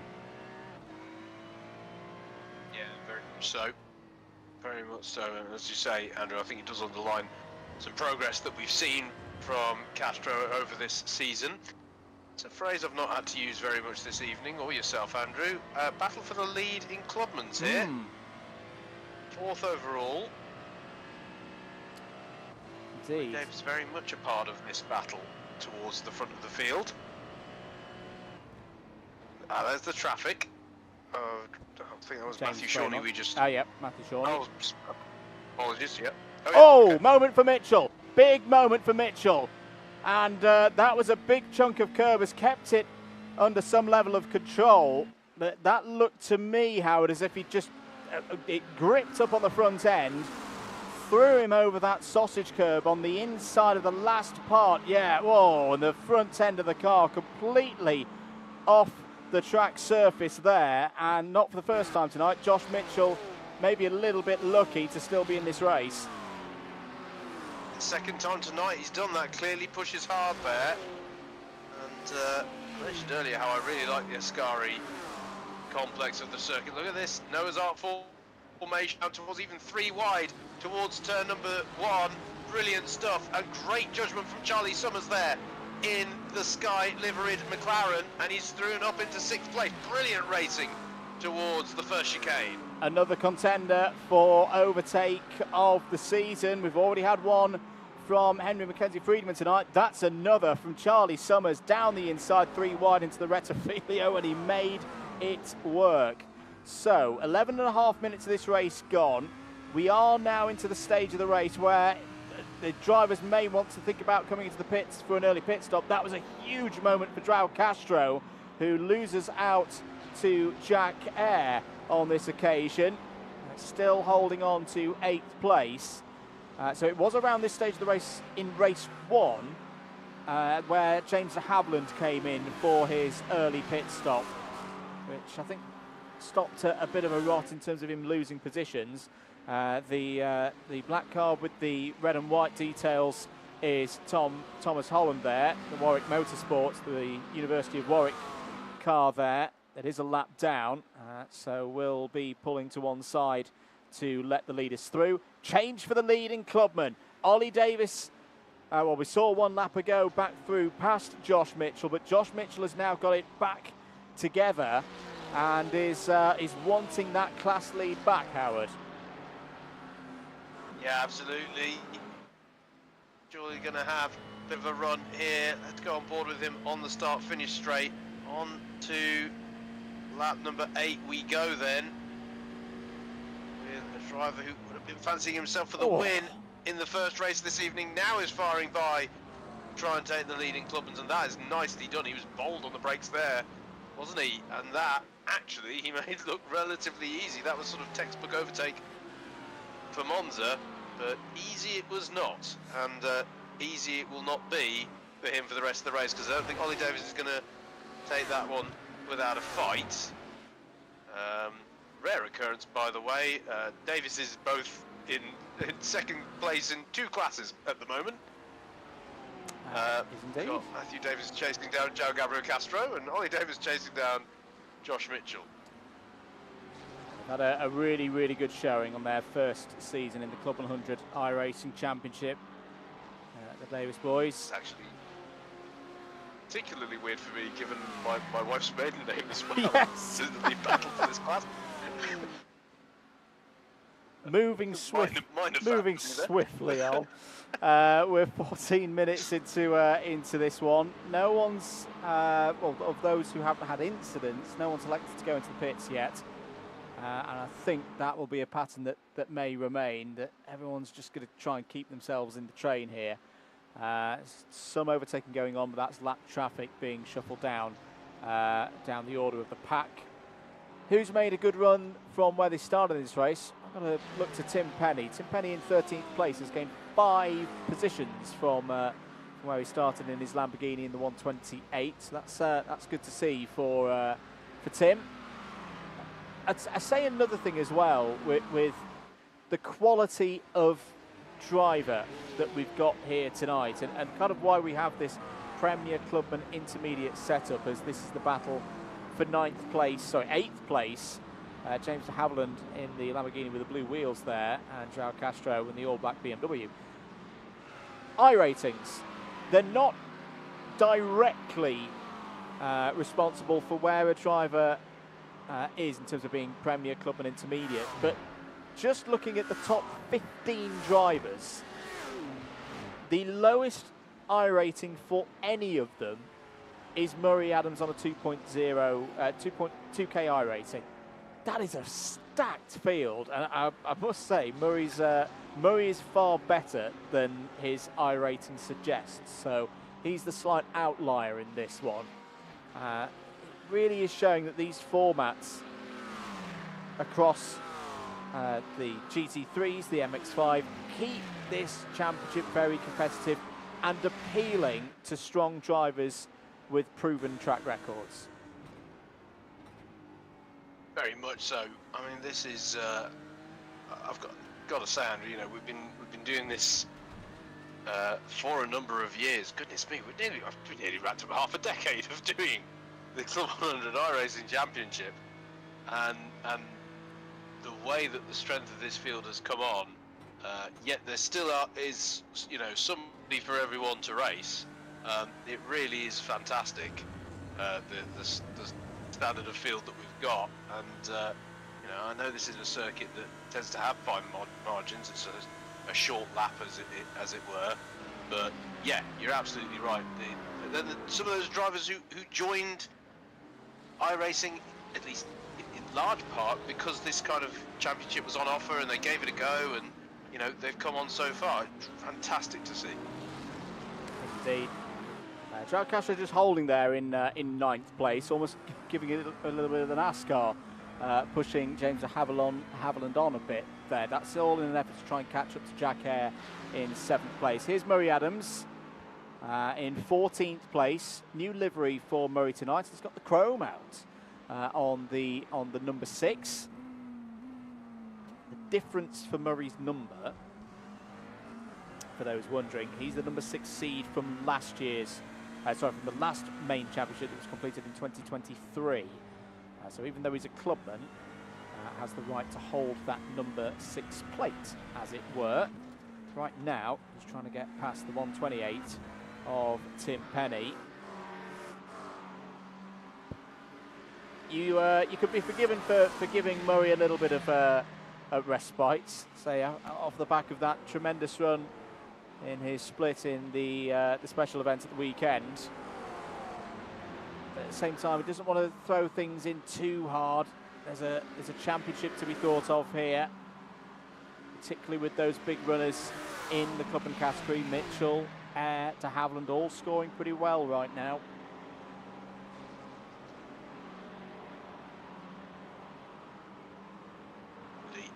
This is it's such a competitive round, Andrew. Everything is so close out there. As I say, I agree with your shout out to Tim Penny. This is a good recovery drive. He had that incident in the previous race, which was very much no fault of his own. Good to see him working his way back up through the field. We've got the first of what I'll call our intentional pit callers as well. Yep. I think, Andrew. Will Blackwell Chambers and Harrison Chapman are in the pit lane. I say intentional because we have had some... Oh, and that's... was that another move for Tim Penny there? Yes, I think to get to the head of he was getting past one of the back markers. Okay, yeah. Yes, sorry, it was Matthew Shawnee, I think, was getting by, wasn't it? Yeah, I say intentional pit callers because I think they're the first ones you haven't pitted off the back of an incident. Correct. So we'll see how they come back into things. Oh, got an incident here for Matt Hale. That's down at the Rettifilio chicane, that is. But he'll gather up some momentum again. Back to the battle that we were with, Tim Penny versus Murray Adams. Murray Adams pulling alongside there on the run to Ascari, but not much you can do with that when you get to Ascari. I think that's the only thing. It's strange in that overtaking under braking and overtaking when the slipstream, yes. Overtaking mid-corner around here, not very easy. Very tricky. Well, Will Doyle, though, with a great run down the back straight, right? He's going to have a go there through the Michele Alboreto corner. Murray Adams elects to go to the pit lane at this time, as does Craig Brown. Yeah, not a bad move there. I think whilst there was a bit of battle going on, get in, get some service done, and some clean air perhaps, as opposed to losing more time in that battle relative to the rest of the field. Here's your battle for 3rd place. Henry Mackenzie Friedman at the head of this group. Josh Mitchell and Ollie Davis, the drivers directly behind. Curious in this race that maybe that we've talked before about the Lamborghini can be a bit peaky as a car. It's been one of the remarkable things with Kieran Harrison's season so far that he's been able to make the Lamborghini work in whatever conditions are presented to him. I just wonder if the temperatures have dropped a little bit, that maybe the Lamborghini isn't quite in its optimum region, and it's Goldilocks region, and that's why we're starting to see the pace not quite be there with Friedman. The gap up to Matt Kendall now, around 2.8, 2.9 seconds. Yeah, we do see, obviously we do see that varying across temperature ranges, across tyre life as well. The characteristics of these GT3 cars, the, you know, profile of how they burn through the tyres. 90 degrees Celsius ambient temperature in the simulator, as James de Havilland takes to the pit lane as well.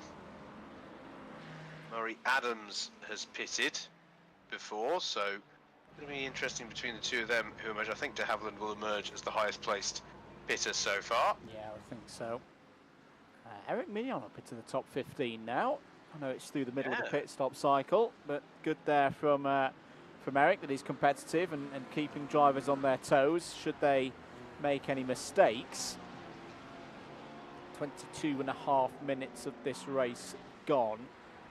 For a reminder, the majority of the pit stoppers were on lap 14.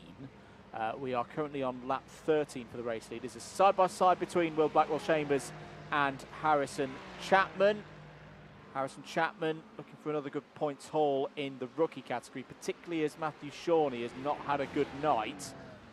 And at the moment, he's holding off a very, very experienced driver in the shape of Will Blackwell-Chambers. Just not been his night, not been his season, particularly the second half of this season since the new year.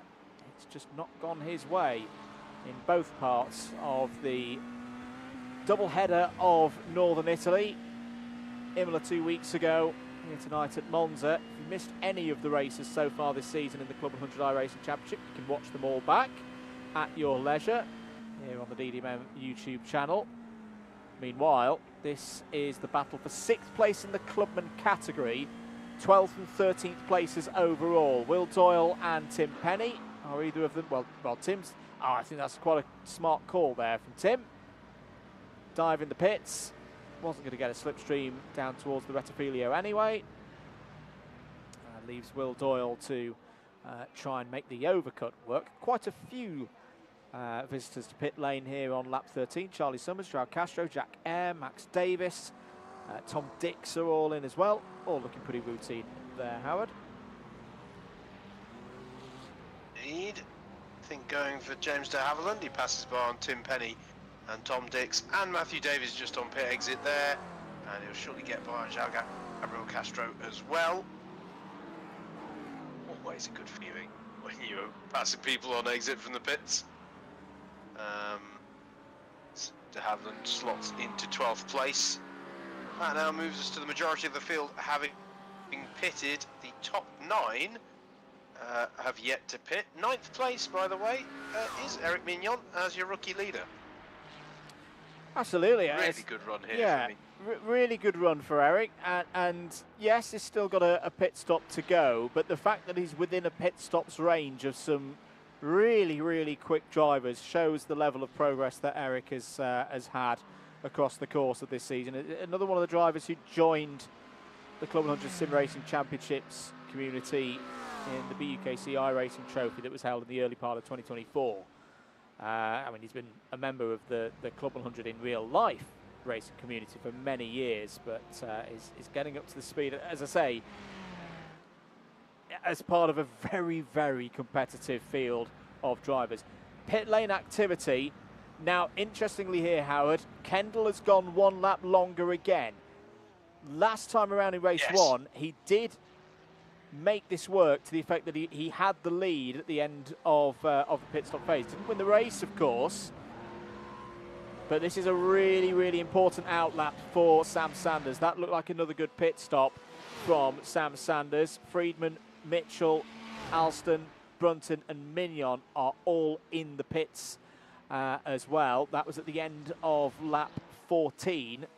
So Matt Kendall's gone on 1 more again. Ollie Davis has gone on 1 more. Will Doyle has as well. how are those sector times looking, Howard? Is it still looking pretty good for Matt Kendall out there? They're decent sector times. He's not setting personal bests out there, but you wouldn't expect that at this precise point. But yet, reasonable time so far. Crucial push lap for Matt Kendall. Reverse story, of course, in Club100. It's the class leader in the form of Ollie Davies, who has stayed out 1 lap extra over Josh Mitchell, who was his closest challenger for that. So we might see a different outcome there. Presumably, they'll have to be pitting this time through. I would think so, and yet Kendall pulls to driver's right, hits the marks through the yellow cones, gets the pit lane speed limiter on. Will Doyle, I would presume, will peel into the pits in a few seconds' time. So the question is, will Sanders close down? It was a 33.5 second gap between Kendall and Sanders before the pit stop. Sam Sanders' pace has been decent as well on this outlap. Won't have changed tyres, it'll have just been fuel. Can he emerge from the pit stop phase as the race leader? Looks like Matt Kendall has done it again.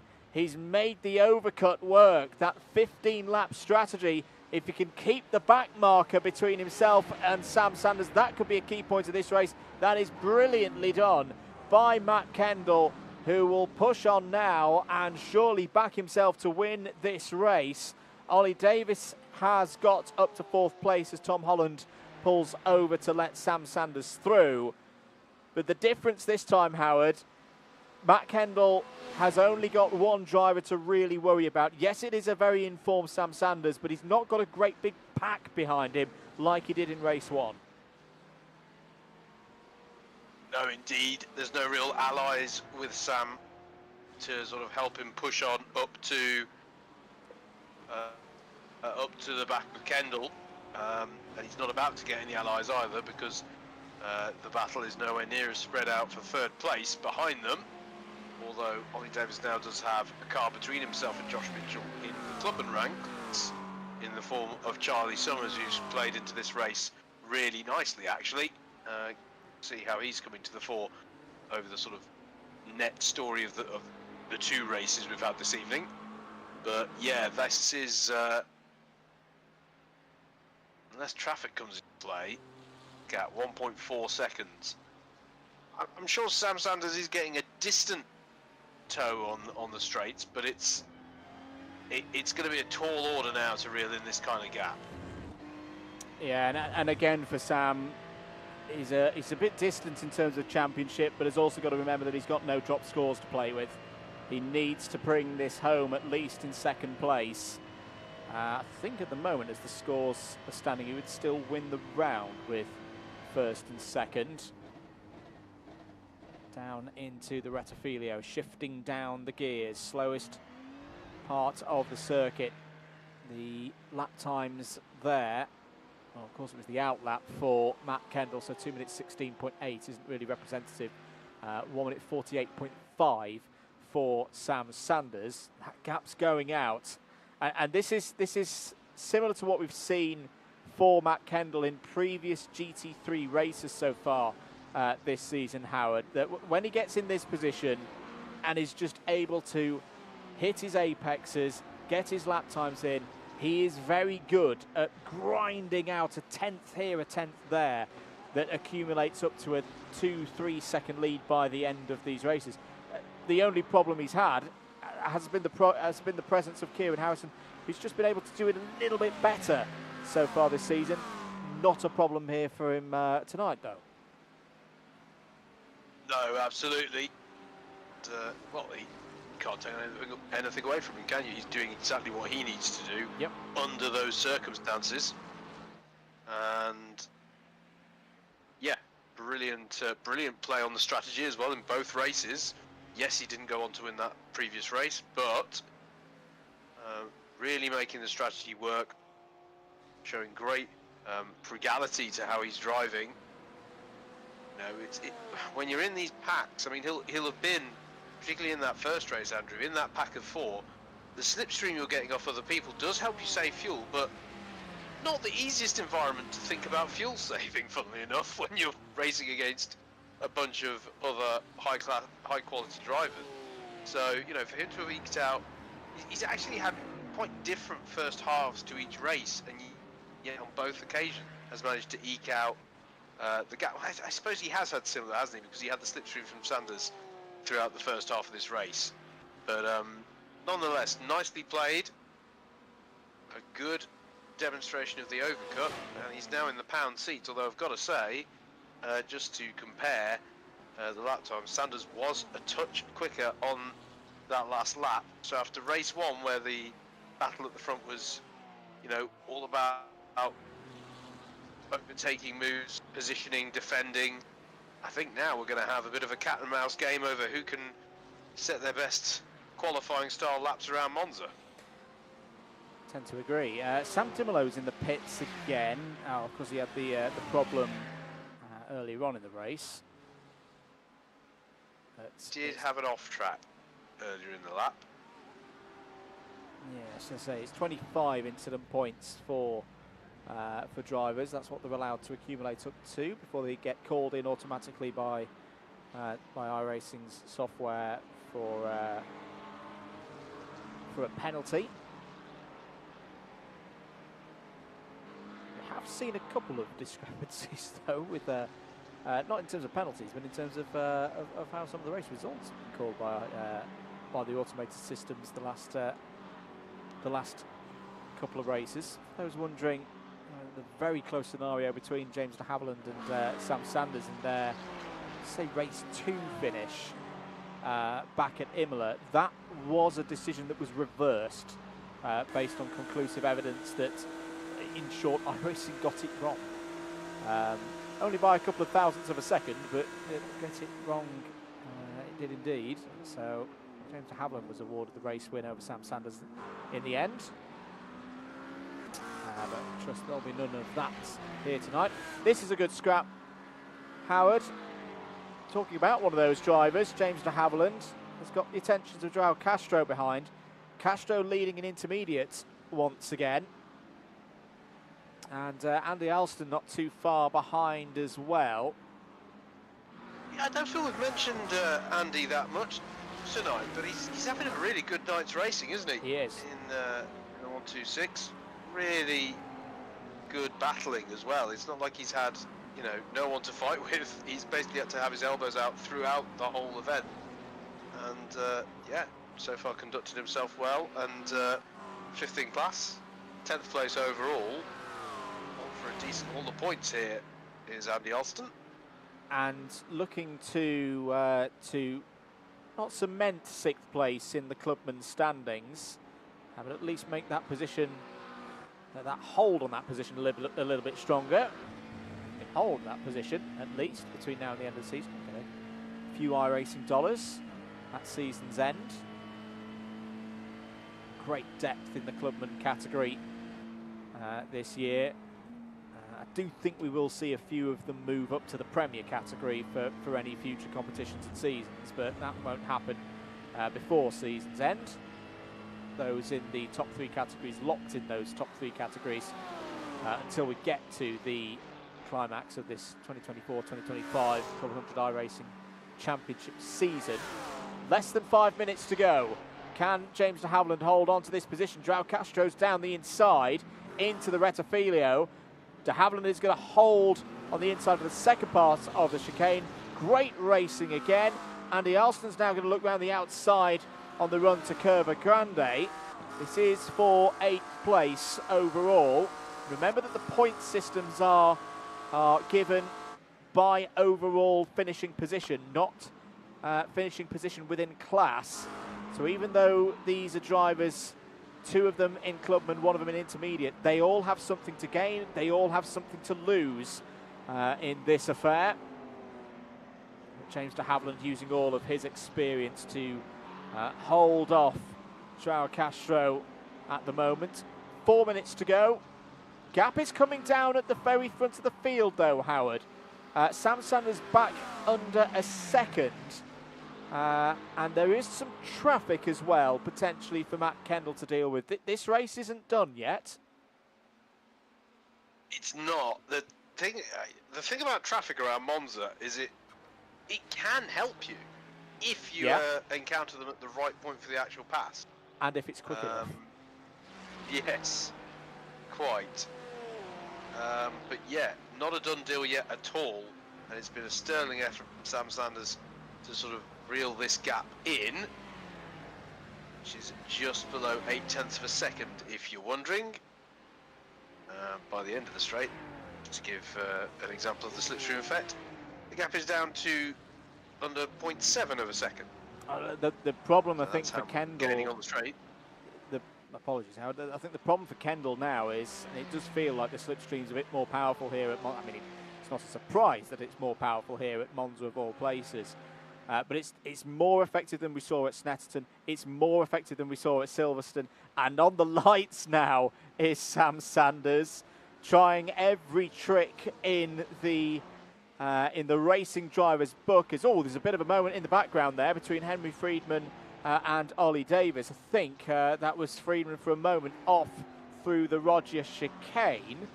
But Sanders is going to be like that tractor beam effect now. Now he's under 0.8 of a second. He's going to be getting the full effects of the hole punched in the air by Matt Kendall's Porsche. And he's got the confidence, he's got the form on his side at the moment. He's already won one race tonight, and he's nearly thrown it off.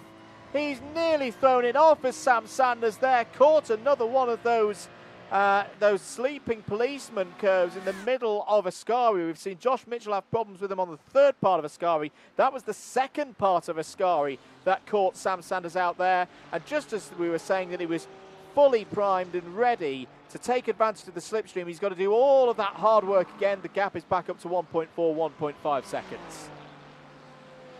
Is that going to be white flag this time around, Yes. Andrew? We're getting on to the final lap indeed.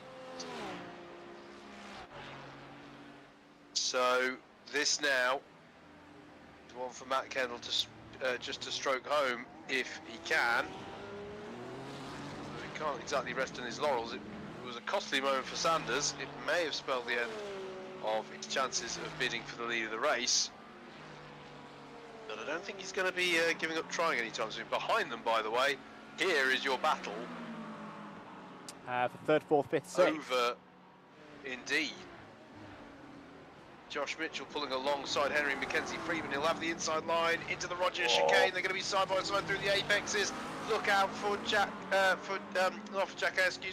Charlie Summers reading that beautifully there to lead both of them on the exit of the Rogers chicane. Oh, magnificent stuff from Charlie Summers. Just held back a little bit mid-chicane through the Rogers chicane. He knew it was going to get tight between Friedman and Mitchell on corner exit, and he's gained 2 positions out of it. It's not done yet, though, because Friedman's Lamborghini is very quick in a straight line, and there's still a couple of overtaking opportunities to go here on what should be the final lap. 15 seconds on the timer to go. Oh, Friedman's off. Friedman's off. Has caught it up, bit of rallycross in the Lamborghini, but will fall down to 6th place. The drivers are having to push so hard here tonight. Time is up. Matt Kendall is going to come round and take a race victory. Oh, he's got a spinning back marker right in front of him. He's going to just need to stay there now for the rest of this race. Matt Kendall wins at Monza. Takes a big haul of championship points, takes the championship lead. Sam Sanders will be your top scorer of the whole night with first and second. Ollie Davis on the overall podium in this race. A brilliant third place and winning Clubman. 4th for Summers, 5th for Mitchell, 6th for Friedman. Air and de Havilland in the top 8. Joao Castro has dominated intermediates here tonight with another top 10. Here is the battle between Harrison Chapman and Craig Brown. This is over 19th place. Harrison Chapman is going to be your race winner in the rookie category. It's Matthew Shawnee who's stranded on the exit of the Parabolica there. Across the line goes Chapman. Matthew Shawnee returns to the racing surface. Nice and carefully, but there is your race winner, Matt Kendall. It's been a long time coming for Matt Kendall, and with the attendance bonus points not too far away from coming into effect, we know now that Sam Sanders won't have. Well, we knew beforehand that Sam Sanders won't get any attendance bonus points. We know tonight. We know now tonight that Kieran Harrison won't take any attendance bonus points. Championship back on, perhaps, with that result for Matt Kendall.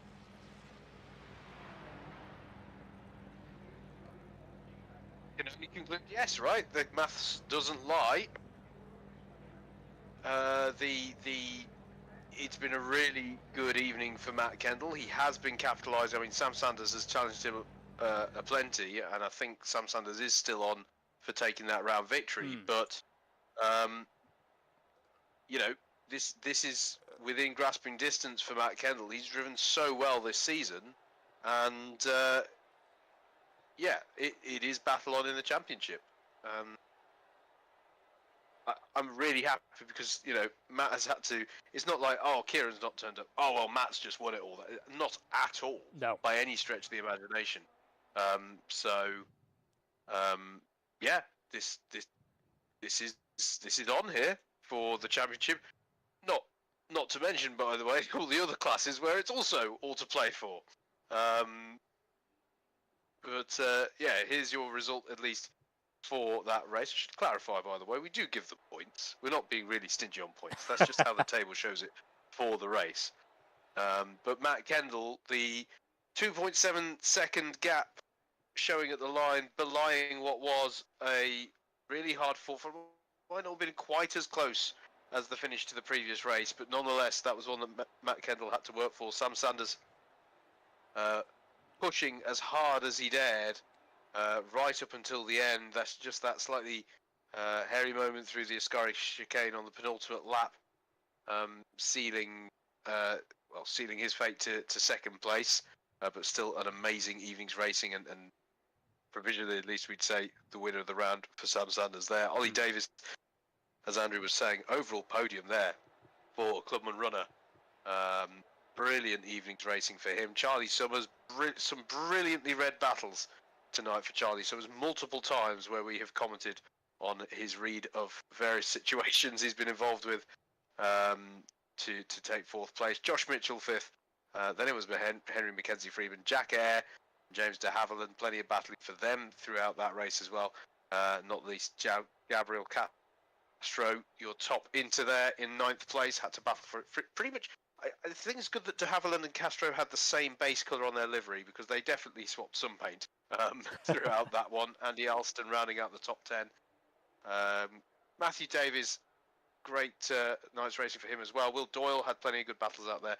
Finley Brunton, he was battling right up until the end as well. You can see the gaps there across the line. Pretty close stuff between himself and Murray Adams. Tom Dix in 15th. Tim Penny had to go on a bit of a recovery drive this evening, and I think we'll be proud of that 16th place there. Yusuf bin Sahel in 17th. Will Blackwell Chambers rounds out the first sheet of the scores. That is not going to help Howard, because that is changing grid display. There we go. Very professional. Harrison Chapman there, your winner in rookies. Craig Brown running out the top 20. Then it was Eric Mignon. What a good evening's racing Eric Mignon has had. Well, it was up to, what was it, 9th in the pit stops segment there. Brilliant run for him tonight. Second in class, James Fremont in 22nd. Tom Holland, and then drivers who had a bit of a few dramas out there tonight. Andrew, Matt Hale, Sam Dibolo, Matthew Shawnee. We've seen some fantastic stuff from him so far this season. This one was possibly one of the ones more to forget, I'm afraid to say, for him this evening, but hopefully he'll be coming back strong in the next round. And Adam Brown never took the start, regrettably, on that one. That's how they finished the second race of the evening and final race of the evening in what I think, Andrew, has been a really I'm feeling happy. I feel like it's not that the other GT3 rounds weren't good, but this has finally delivered for me on what I always hope for when we put the GT3s into this Club 100 iRacing Champion. I'd fully agree. There was more like it for the GT3s tonight. One more GT3 race to go for this season. It'll be 2 rounds' time. We're back to the normal alternating between the Mazdas and the GT3s. So I say 2 rounds' time, 5 weeks' time. And it's a bit of a doozy as well. We had to get Interlagos in on the calendar at some point. How about the last GT3 race of the year? But before we get to Interlagos, though, we'll be at Brands Hatch in 3 weeks' time for the penultimate race for the Mazdas. That'll be an interesting one on the full Grand Prix course.